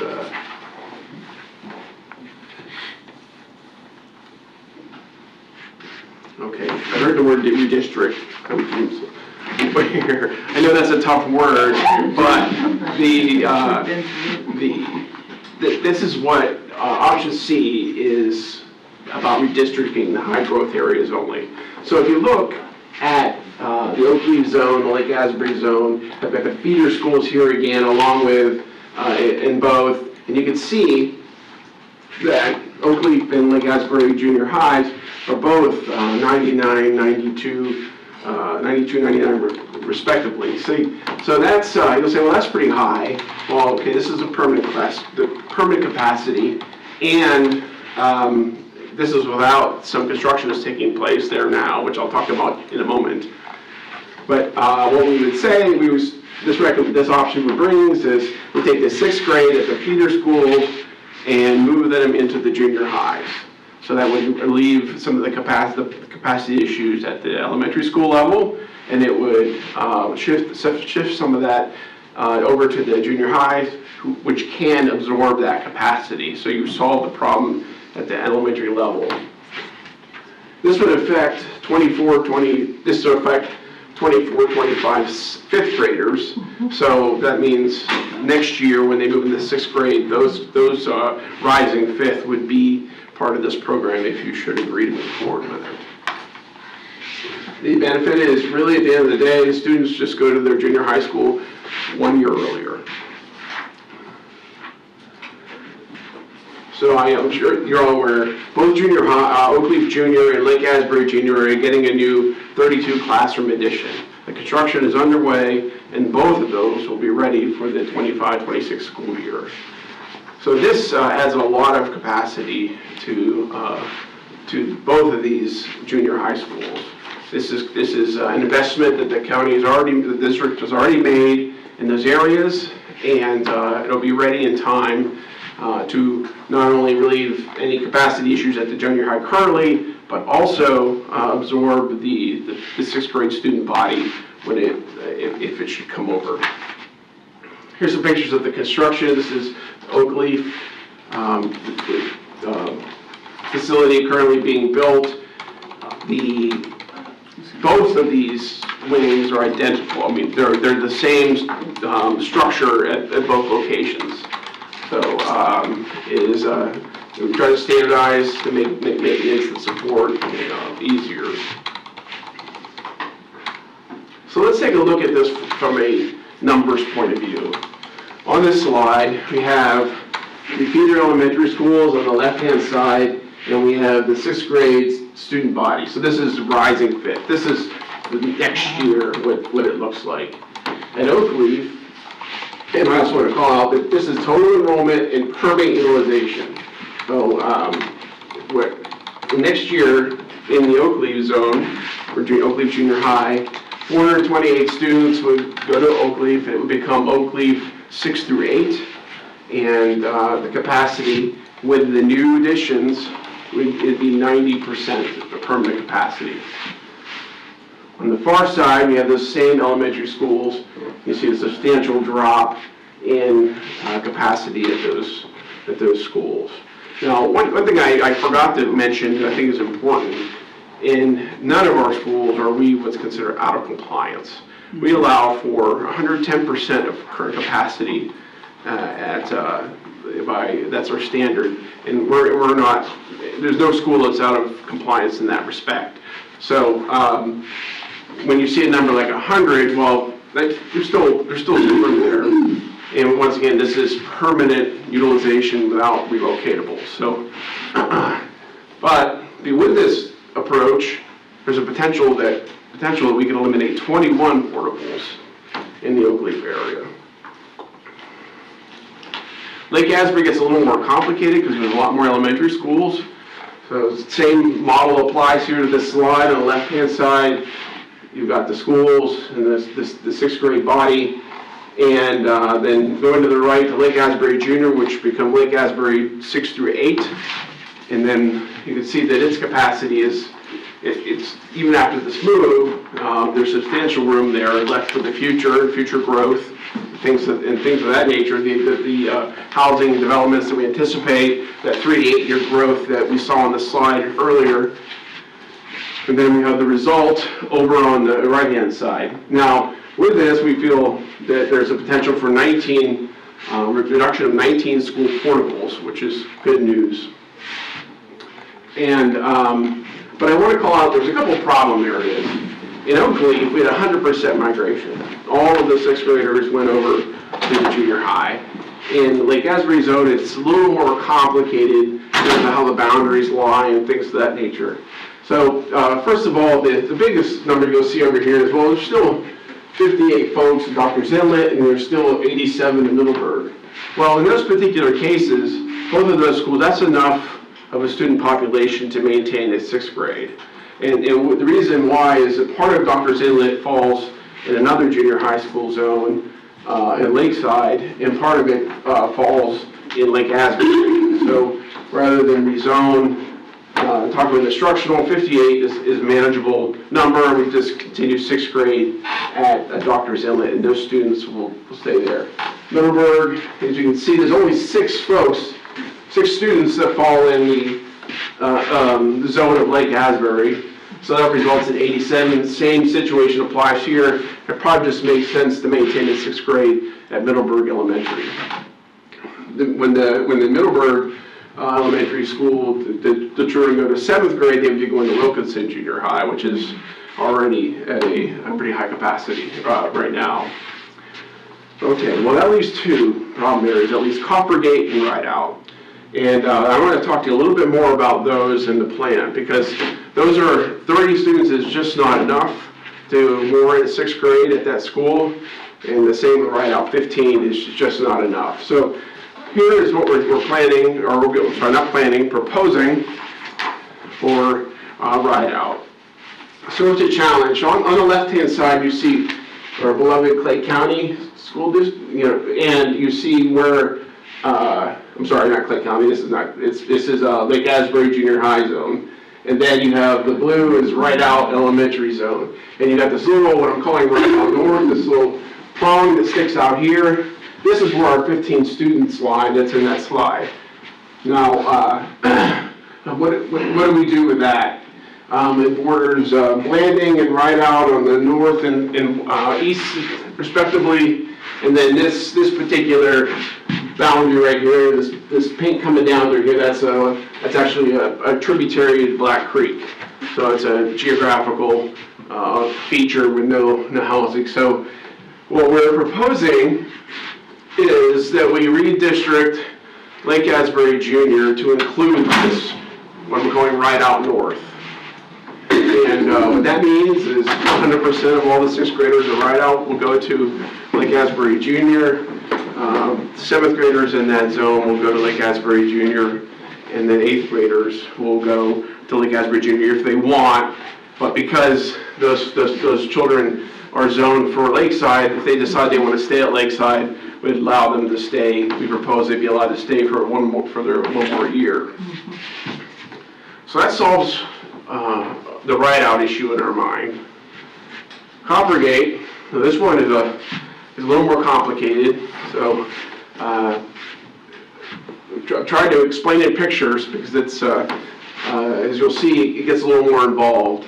So Coppergate, you see our pink line going right through almost the heart of Coppergate Elementary. You've got 21 in Coppergate North and 50, and then they also got 15 seventh graders. The majority, the rest of them all are in the border of Lake Asbury Junior High. Coppergate, or Lake, this is the Wilkinson Junior High zone. So I'm going to zoom out one more click. And this gives you kind of a large picture of the kind of the layout from an elementary school and junior high perspective. We've got our Coppergate North that we just spoke about in the blue, light blue, in Tynes Elementary, which kind of fills in that gap between Oakleaf and the Coppergate North. In Tynes East, as I'm calling, there's 36 graders and 36 seventh graders. One more, we'll call establishment shot in this idea, is Wilkinson Junior High. Wilkinson is a huge zone, and it incorporates in the junior high both Tynes East and Coppergate North. So this students in these two zones would go to, right as it stands right now, would go to Wilkinson for 7th and 8th grade. And there's 41 of those students in those zones. So what we propose is that we adjust Lake Asbury Junior High zone to incorporate those two areas. So we have our Coppergate North, our Tynes East, and we adjust the Wilkinson Junior High boundary to exclude. So in this particular case, the tollway 23 is the divisional factor landing down here, and this is a stream and other natural features that encompasses the right-hand side of this particular district. We talked about transportation earlier. This would make transportation much easier for the students that are located in these two zones, because they will cut their transportation to the time they spend the transportation to Wilkinson would be much shorter if they were able to go to Oakleaf Junior High, because the buses would come right down the tollway and pick them up. Once again, in this particular rezone, 100% of Coppergate would go to 6th grade. So granted, a portion of those 6th graders would go to Oakleaf and a portion would go to Lake Asbury, but 100% of them would be transitioned to the 6th grade at a junior high. 7th graders would, in this particular areas, would go to Oakleaf Junior, and then 8th graders would stay at Wilkinson unless they wanted to go to Oakleaf Junior as well. So this is a kind of a solution summary for the whole deal. And then here, these are the new zones redrawn from a high-level map. So we have 100% of students, 6th graders at Coppergate and Rideout are addressed. Transportation is simplified, and we also get the added benefit that Tynes and Elementary and Wilkinson Junior also get a capacity relief, which they're also affected slightly by a capacity issue.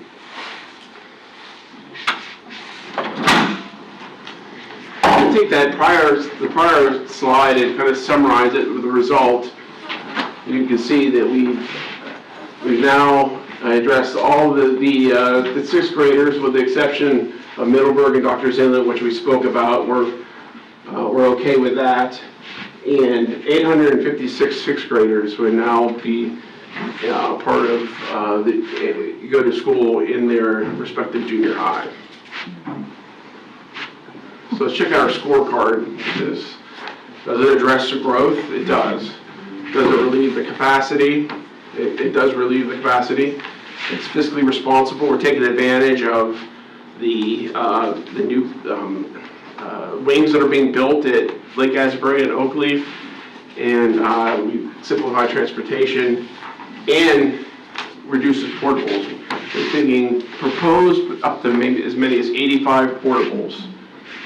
And also, finally, this is not something, we're not splitting the atom here. This is a system that's in use by 65 and 67 school districts in the state of Florida. So we're not carving new ground here. It's an accepted practice if this is options you choose. So if we pull and we take a look at all three, status quo, okay, we felt like, yeah, we could do some portable reduction. And to swing back on that real quick, because of the new wings at Oakleaf Junior and Lake Asbury Junior, we could, if the choice is to stay status quo, it could be a reduction in portables because of that additional space that's being added there. Elementary school, we spoke to that. Sure, relieves capacity, but not right now. It's very focused in one area. Same with the growth. Well, option C checks all the boxes. So this is your decision. I hope we give you the information that you needed to help make that decision.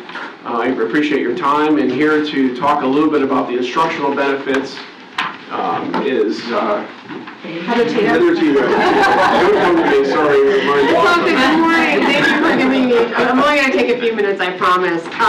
Before I get started, I want to introduce two exceptional leaders that are joining us today. I have Lenitra Dixon from Oakleaf Junior High School. Yes. And last year's Principal of the Year for our district. And Lydia Creel, the Principal at Lake Asbury Junior High School. So as we are investigating and developing these options, their expertise, their knowledge and insight are going to be tremendously important to ensure that we are thinking about all aspects of what is happening with our students when they transition, when they move on to the next grade level and go into the junior high school. So my goal today is, again, to be brief and to provide some information regarding some benefits as well as some considerations in regards to this option. But before I get started, I really think it's really important to say this. You're hearing about options and zoning and districts and numbers and projections. But really what at the heart of this conversation is our most precious asset to our community, and that's our children.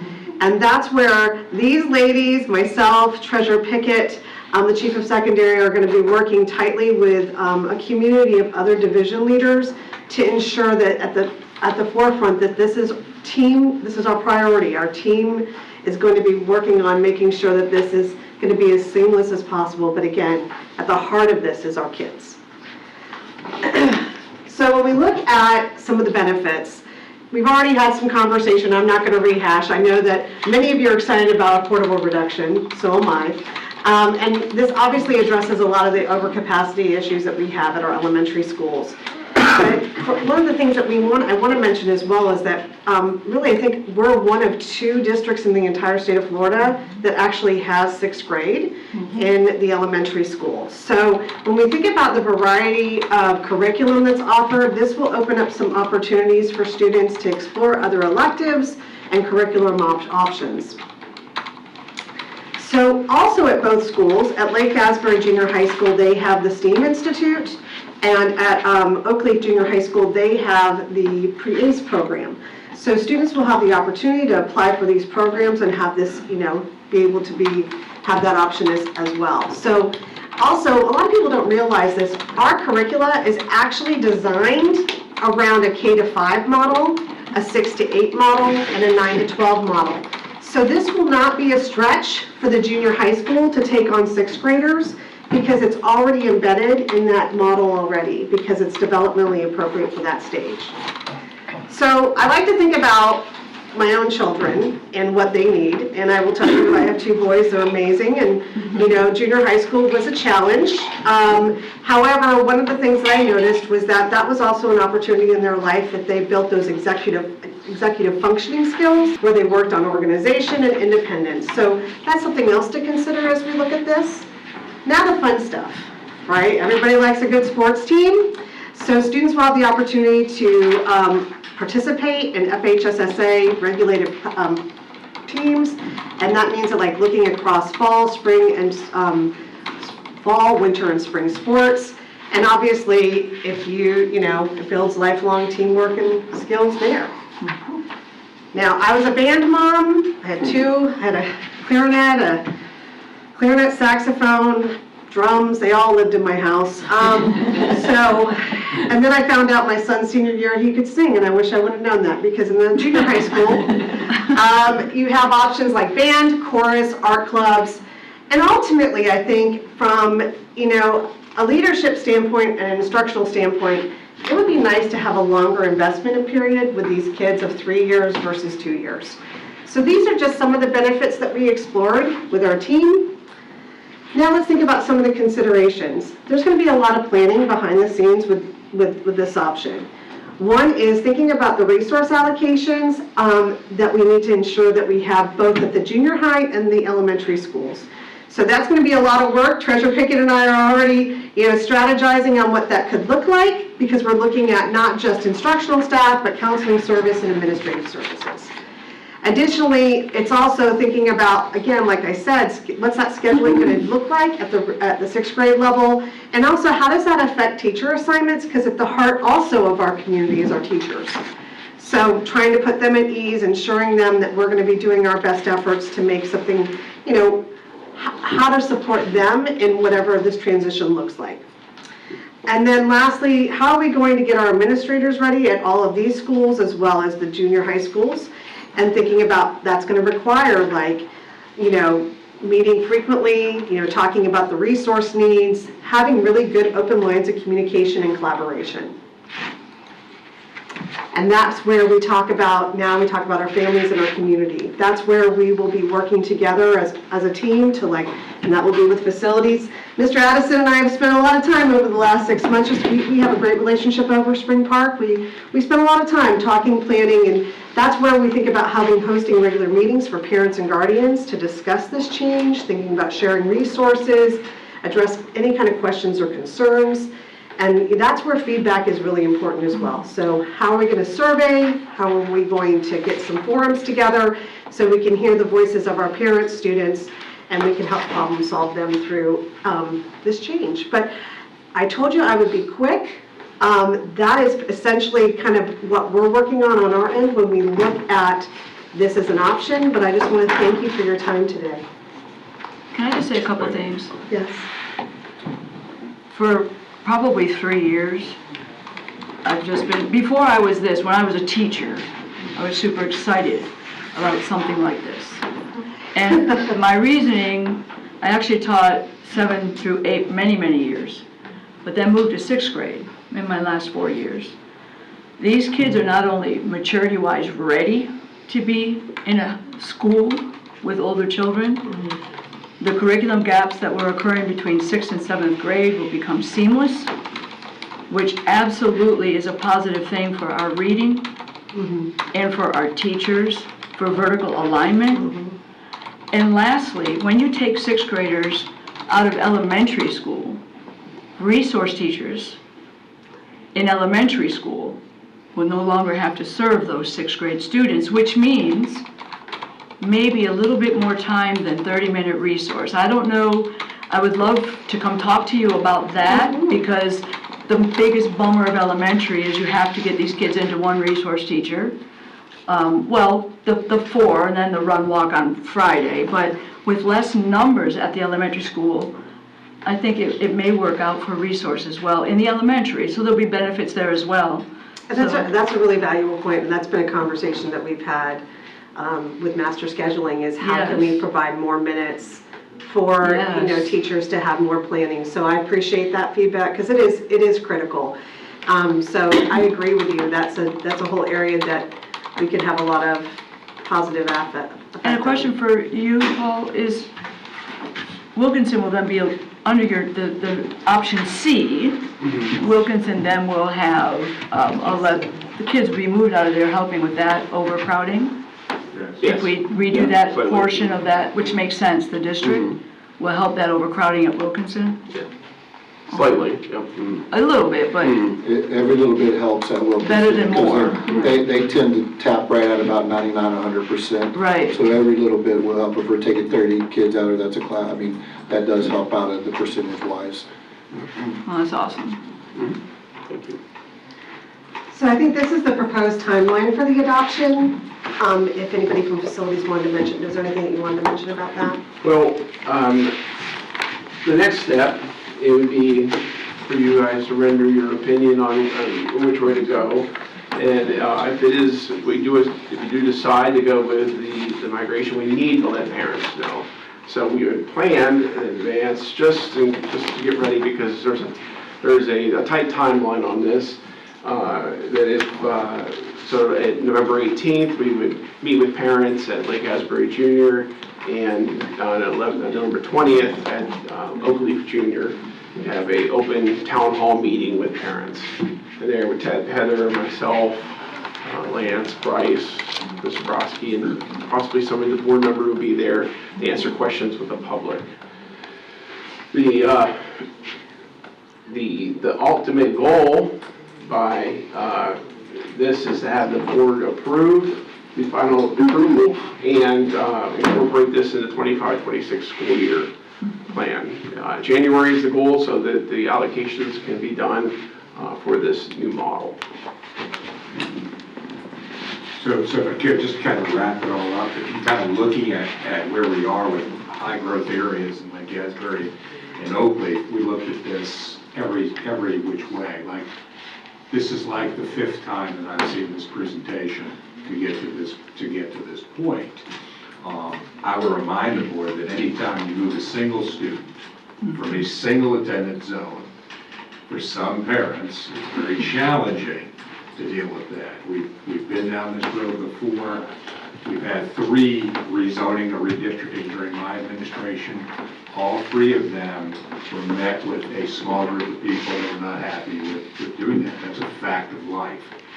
I can remember years ago when we talked about rezoning Patterson and Fleming Island Elementary, and parents were quite upset that Fleming Island Elementary is the top elementary school in the state. It didn't matter, because if you move somebody from one location to another, it becomes a personal thing. Just as having children that have gone through another school system, they were rezoned 4 times during their time as a parent. And so I totally get that and understand that. The reality is the board's going to have to make decisions, and part of those decisions are the metrics that you saw there. There's a financial component to this. I mean, when you look at it, it was the most fiscally responsible thing to do also. I would also kind of point out the idea of configuration of schools is nothing new. Oak Leaf, during its short time, Oak Leaf Junior High was a K-8, it was a 6-8 at one point. The exact same configuration we got here. Boards, we need to be flexible in our approach based on the resources we have and the growth that we're facing. And so this is the best plan moving forward. For me, it's about timing. We have to get this resolved by January, because once you go into January, we're like half into next year and half into this year, which means allocations and all of that. What do those programs look like at those schools? All of that needs to be done at that point.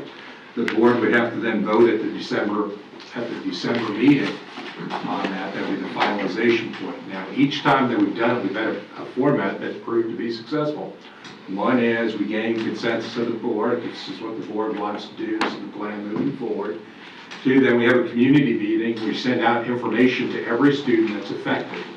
Every parent of a student that's affected will receive notification of this meeting. People will show up at this meeting. Now, do the people that show up at the meeting to support the idea? No, that's not the way that meeting works. Okay, these will be people that are not supporting that will show up, so that we can then relieve and provide information to them about that. And we've seen that very successfully. That's why Ms. Creel and Ms. Dixon are here. They understand what the mission is. I mean, these are two individuals that are professionals in our business that have a high degree of regard by everyone that's ever been around these two individuals. I think parents need to meet their new principal, see the new school that they'll be going to, see the programs that will be involved. And that cuts the number down of people concerned. Does it eliminate every person concerned? The answer is no. Will anything we do eliminate that to zero? The answer is no. But we Okay, were so here you for just- shadow lawn, and we did a great job. This district did a great job. I went to the meetings with you, and we did such a good job. I was a new board member. I was overwhelmingly surprised at how few people had a problem. Once they know and they get all the information, I think there's always the Facebook brigade that starts off with the conversation, and then it kind of works its way to real information and truth. Because we did a good job. All of a sudden, it gets to that point. So Yeah. for me, it's about how do we get to the December vote? Well, we need consensus to move forward. Yes. And then we need to have community meetings to engage those individuals that are involved. And then we need a final vote. And then January, that would enable us to do all of the work that needs to be done in order to be prepared for next year. Now, I'm not going to put Ms. Ellis on the spot, but I am. She assured me these buildings are going to be done and on time, right? So she's going to be out there personally with any materials that are needed to ensure that that's. I'm sure she sleeps like a baby at night. So, with that in mind, can I get consensus of the board, have the board kind of share their ideas related to this topic so that we can move forward? You can kind of see the timeline. Yeah. Ms. Whoever Clark? would like to speak. Any comments? I think we will be received with much better positive attitude with this scenario than what we have recently. Moving to a totally different I state. think there'll be little nuances that'll come up. Right. Oh, yes. And people that'll want something or another. I think that that's natural when you're in the human business that we're in, right? So, but I appreciate that. But with as the well. great principles that Yeah. they're going, this is exceptional. So, Ms. Hanson? It's a yes. I've had people ask me about this, don't know how they know, but mostly like, will they be together? Will it be sixth grade academies? Will it be this? And all I say is, they're in good hands and we'll let you know when I know. So the answer is a resounding yes. Ms. Skipper? I just want to say a couple of things. My phone's going to blow up after this, I already know. I've had one individual actually call me about this, and I don't know how they know, because I was like, we haven't discussed any of this yet. But I just know that from that same group. Their concern, which would also be my concern as a mom of two daughters, I do believe that sixth grade is somewhat too mature for kindergarten. My mom can attest to that actually with a few stories. But I will also say that I think that a lot, might be too mature for eighth, being and mixed. And I know most will say that those maturities will align and whatnot. As a mother, that would be my concern. So I don't know if that's something maybe we want to address, or especially to these parents that are coming out. How are you going, I'm not saying keeping their kids safe from the maturities of an eighth grader. That's going to happen because of the world that in the world that we live in. But what are we going to do to facilitate that in the best ability, the best way that we know how to do it? I just know that that's going to be a concern of many parents, because actually the one that reached out has two girls themselves. So I don't know if we girl moms are more protective or what, but we do it at Keystone. And I know this isn't a new concept. I know that they do it across the state of Florida. I'm just saying that is going to be concerns, so maybe we need to talk about that or speak on that.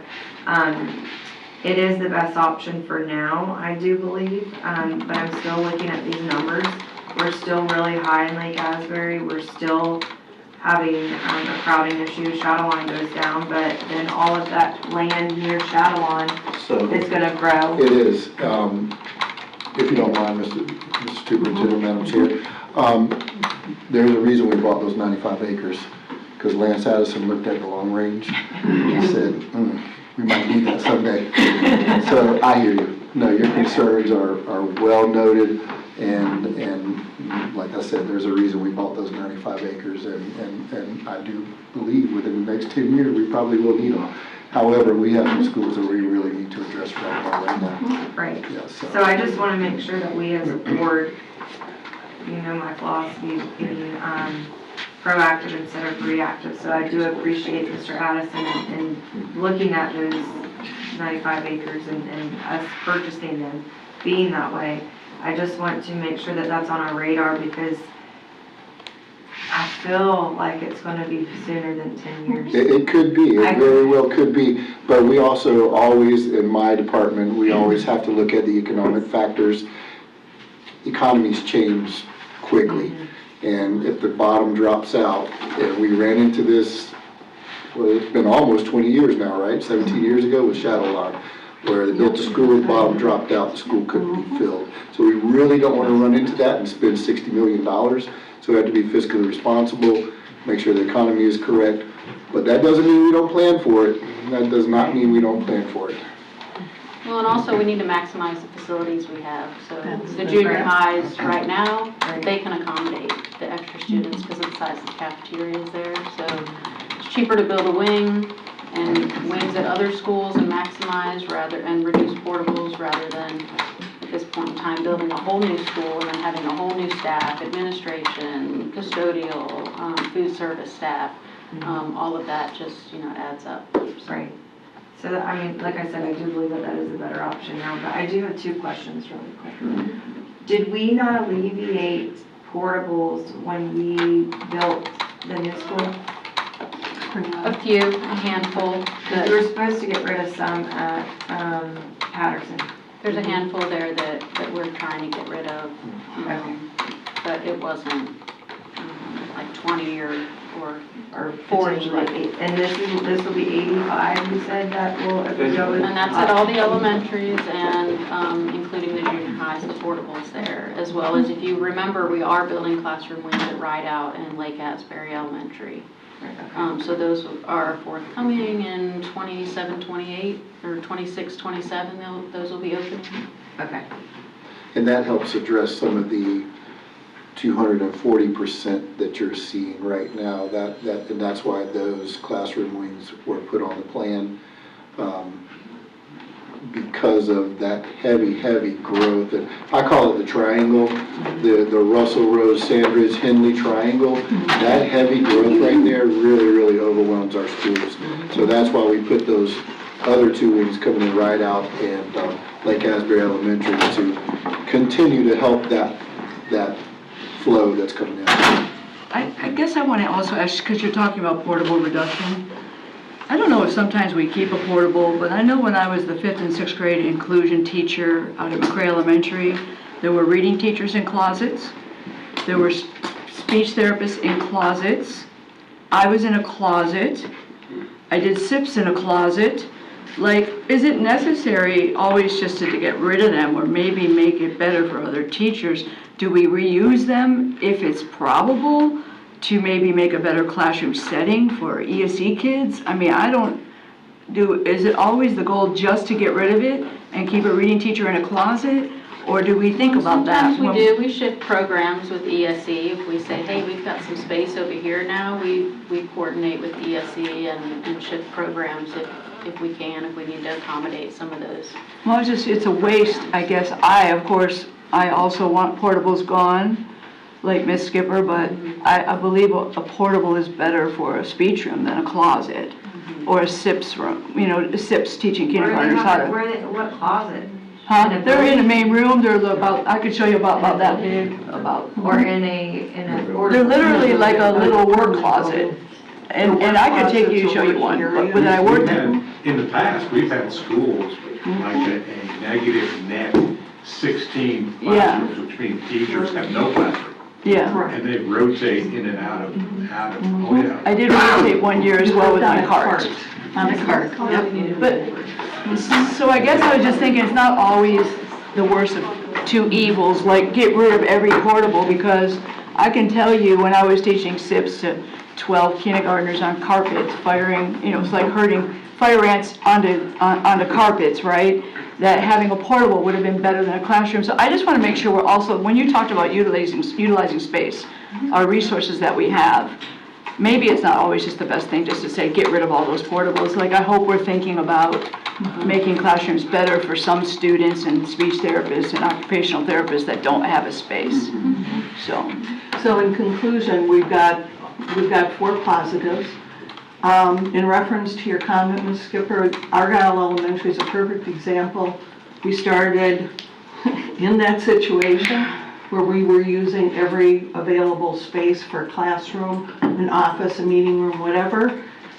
And then they started building the Oakleaf schools. In fact, Oakleaf Junior High at the K-3. Then we were regular K through 6 school, and then with all of the other elementary schools opening, our 6th grade went to junior high. And that is by far the biggest concern that you will all hear from parents.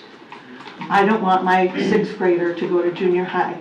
Having taught 5th grade and 6th grade, we generally have those elementary kids the first quarter, first semester of 6th grade. Yeah. And after Christmas, they are truly junior high students.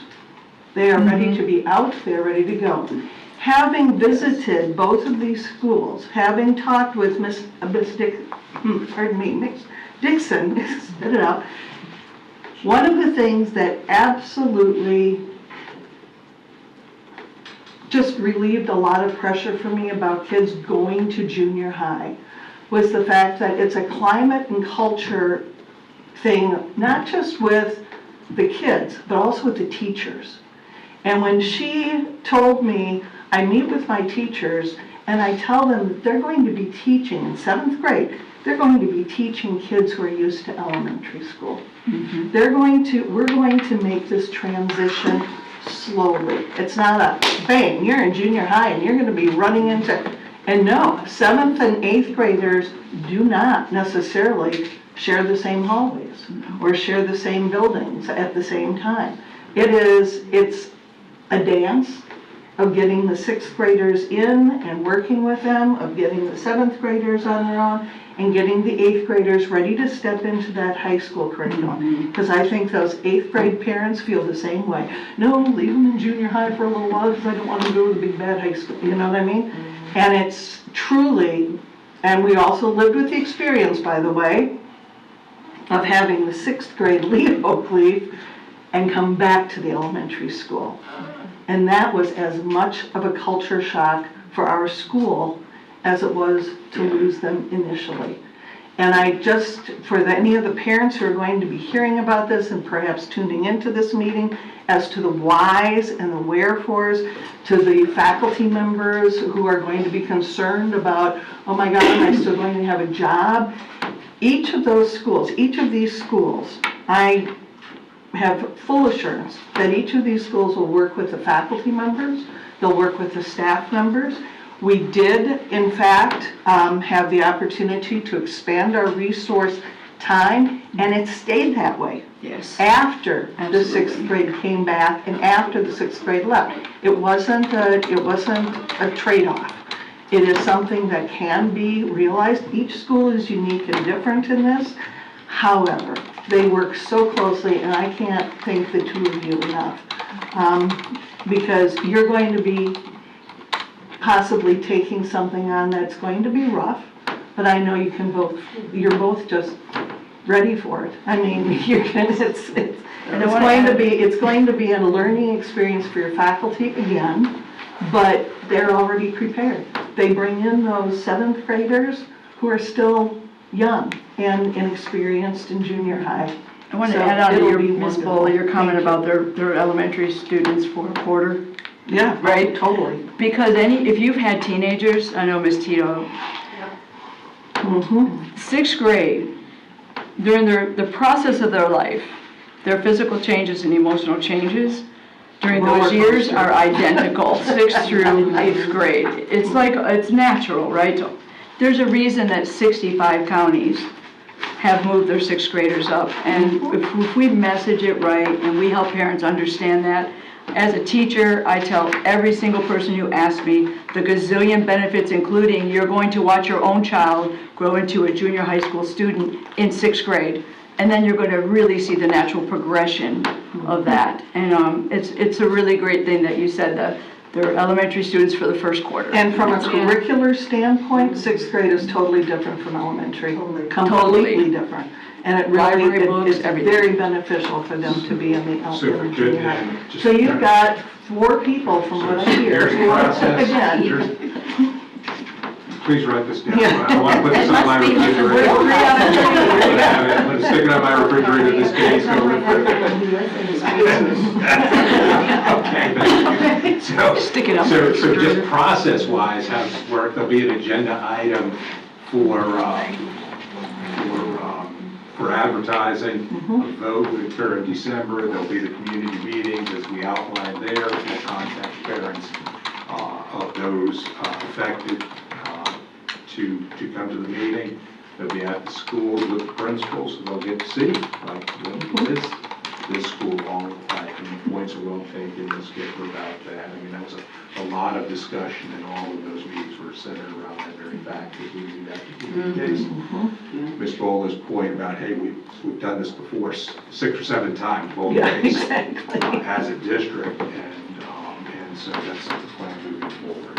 So if I could, rather than going through the last item just here, the only items that I would call attention to, of course, you can always call me on any of these items that were there, was the RSM contract this year. There'll be an additional item added related to the advertising that we just discussed. Related to that, there's the normal sorts of stuff, but if you see something in there that you think needs to be reviewed, be glad to do that. Now, before we end this meeting, if you could, Kelly's going to pass out to you. There was one, a board member wanted me to give an update on wireless communication devices and where we're at on that. And so this is my attempt to do that. One side has a picture on that, and you receive the picture. I'm just going to review that side of it quickly. You know that the board actually implemented policy 2 years ago. This will be the 2nd year that we've had cell phone policy related to that. You can see the consequences and the referral process for that. You can see on the right side is bulleted points of how we communicate that both to parents and to students related to that particular issue. The number of violations you can see at the bottom. I compared Q1 to Q1 of 23-24. Remember, 23-24, it would make sense to me that there's more referrals there, because that's the first time that they ever had a policy. So obviously a lot more people got in trouble for that. You can see the full year for 23-24 was a little over 2,000, and then 600 roughly in the first quarter. We're at 304 for Q1. We broke it up by elementary, junior high, and high school. And I also thought I would just remind you what the policy actually states, and that's your policy on the back. So it's just for informational purposes, and just to kind of speed this along, we do have one other meeting after this one, right? That has to happen. So I'll just kind of make my ending comments. We've had 21 school improvement walks out, where we go out to individual schools and evaluate the programs there. We've done 4,100 classroom observations so far as a district. We're recently named a high-performing district, which I'll explain more as to what that is. We have 11 schools of excellence. We've named our principal of the year with Sarah Brennan at Tynes. Our AP of the year is Christina Thompson at Oakley. This is a great time of year. Things are moving right along. And so with that, I'm going to turn it back over to you. Thank you. For board comments, and then when we end this, we're going to have to clear this room, and I would suggest a 10-minute time for people to leave, so that we can then have our executive meeting. Did you want to mention the December meeting, Mr. Brown? Yeah, the question of the December 12th or December 5th board meeting, I'm good either way. The issue became an issue of when would we do the workshop related to that? So if the meeting was held on December 12th, the board workshop would be December 3rd. If the meeting was held December 5th, then it becomes either Tuesday the 19th, which is the morning of the organizational meeting that night. And that could be challenging because the new board member wouldn't be sworn in, but we found a way to do that prior to that meeting. Or Wednesday, November 20th, which has a review CPE community tour in the morning, so we'd have to have it later that day if that was the case. Or Thursday, the 21st, at 9 o'clock, would provide 7 days prior to voting versus the 9 days. So either way. So what did you need, Just for advertising purposes, I love. So what is it if we do it not the 5th, but the 12th? If we did it on the 12th, the only reason why the 12th was a consideration was because FSBA is during that time frame. Is that first week of December? And whether the new board member would want to be going to those sessions. Then I think there's a conflict. If anybody wants to do the, then you may have I already was just going to registered. say that regardless, I may miss the meeting on the 12th, but I stand with the board on any decisions they make. Okay. But I won't make that mistake again. What I'm going to ask is we can think about this before the organizational meeting. FSBA puts their schedule out really early, and I would like to get the December dates actually on the calendar if we can, a little earlier. Because 2 years in a row, we do make our minds up in plenty of time here. But for planning purposes, if we could look at that and say, hey, I think that's a bad week because. I think we should probably do that for because you got the July 4th. Yeah, we have it for 2 different meetings so that, because I missed a meeting once because of that. And so we have 2 different meetings. As the advocacy person, I feel like I need to be going to those meetings. But we don't have to do anything based on just me. I'm just saying maybe we could plan it ahead of time and that way I could pick or choose or. So why don't we do the 12th? That way it gives the option. I would suggest the 12th because the new school board members should attend the new school board academy. Right. And they both are with the. And I don't know what the new school board member, like I went the first 3 days and left. I could have been here for that Thursday night, so I don't know. But either way, I'm okay. Can we just get a consensus that Bonnie knows what I'm good with the 12th. Thank you. 12th, Ms. Clark? I'm good with either because I'm done for the 12th and I'm for the 5th, so either work. I'm done for the, so you're I just won't be there. available for the 12th or I'm not? available for both. I didn't know ahead of time, Do you so want to phone in or? I might be able to phone him. I don't know. I just didn't know ahead of time, so I feel bad about making those plans with my own. So. And then the workshop would then be The 3rd. would be the 3rd.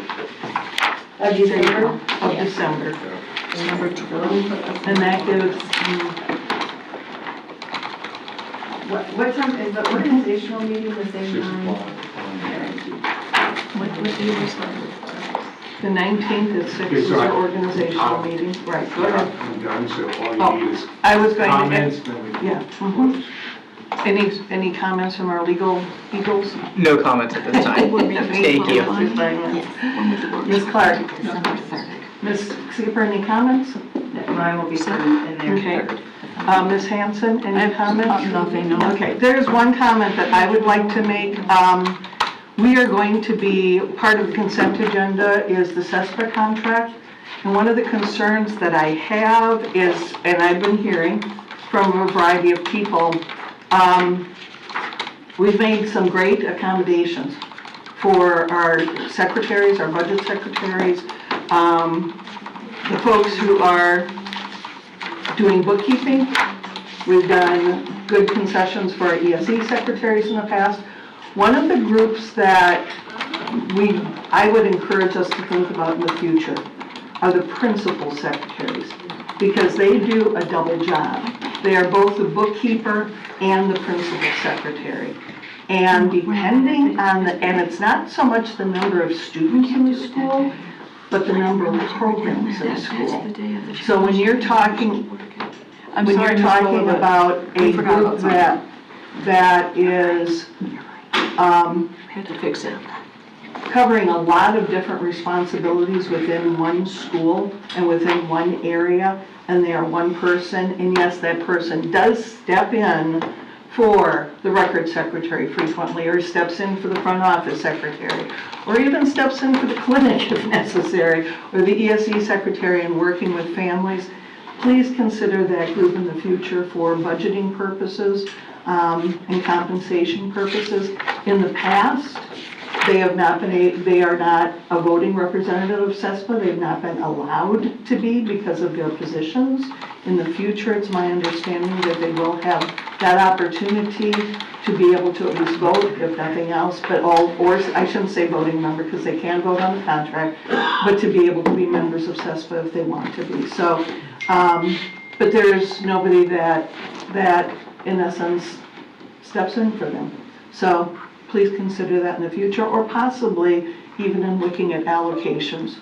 If there is a need in a school to have two separate allocations for a principal secretary and a bookkeeper secretary, I just would encourage that for the future.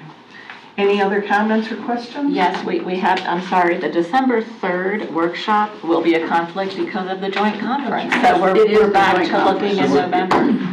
But and here's my question. There's a workshop on Tuesday that is probably for new school board members. Correct. As well as anyone who wants to be chairman or vice chair. Right. They go over Robert's Rules of Order and things of that nature. I think in the past we have asked to move that to a Monday. How about the second as the workshop? The second as the workshop. Okay. Have it that Monday morning. That we've done that in the past. I don't know if that's available or whatever. Instead of moving it to because the week before that is Thanksgiving. Yeah. So it really. So so for the people traveling down, Mrs. Hanson and Mrs. Clark, if we workshop on the 2nd, you'd be leaving on the 2nd. The 2nd is that Monday, Yes. correct? Second is the Monday. I'd be driving to Tampa that day. So you're okay with attending a workshop and then doing Not the really, but okay. Thank you, Ms. Gordon. I need to tell you a story. No, I'm kidding. Would you be okay with that, Ms. Hanson, for the 2nd? Yeah, that's And what it would, you were and telling us. with the request, if because of that particular timing, perhaps not too many formal Yeah. presentations for that particular day. Yes. So that it's a reasonable length workshop. You can call Yeah. them. We can do that.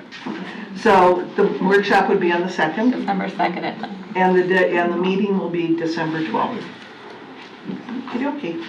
Very good. We are not going to adjourn this meeting, we are going to recess this meeting now. And are we going to meet here? We're going to meet right here. So I'm going to politely ask the rest of you to please leave. And thank you for being here.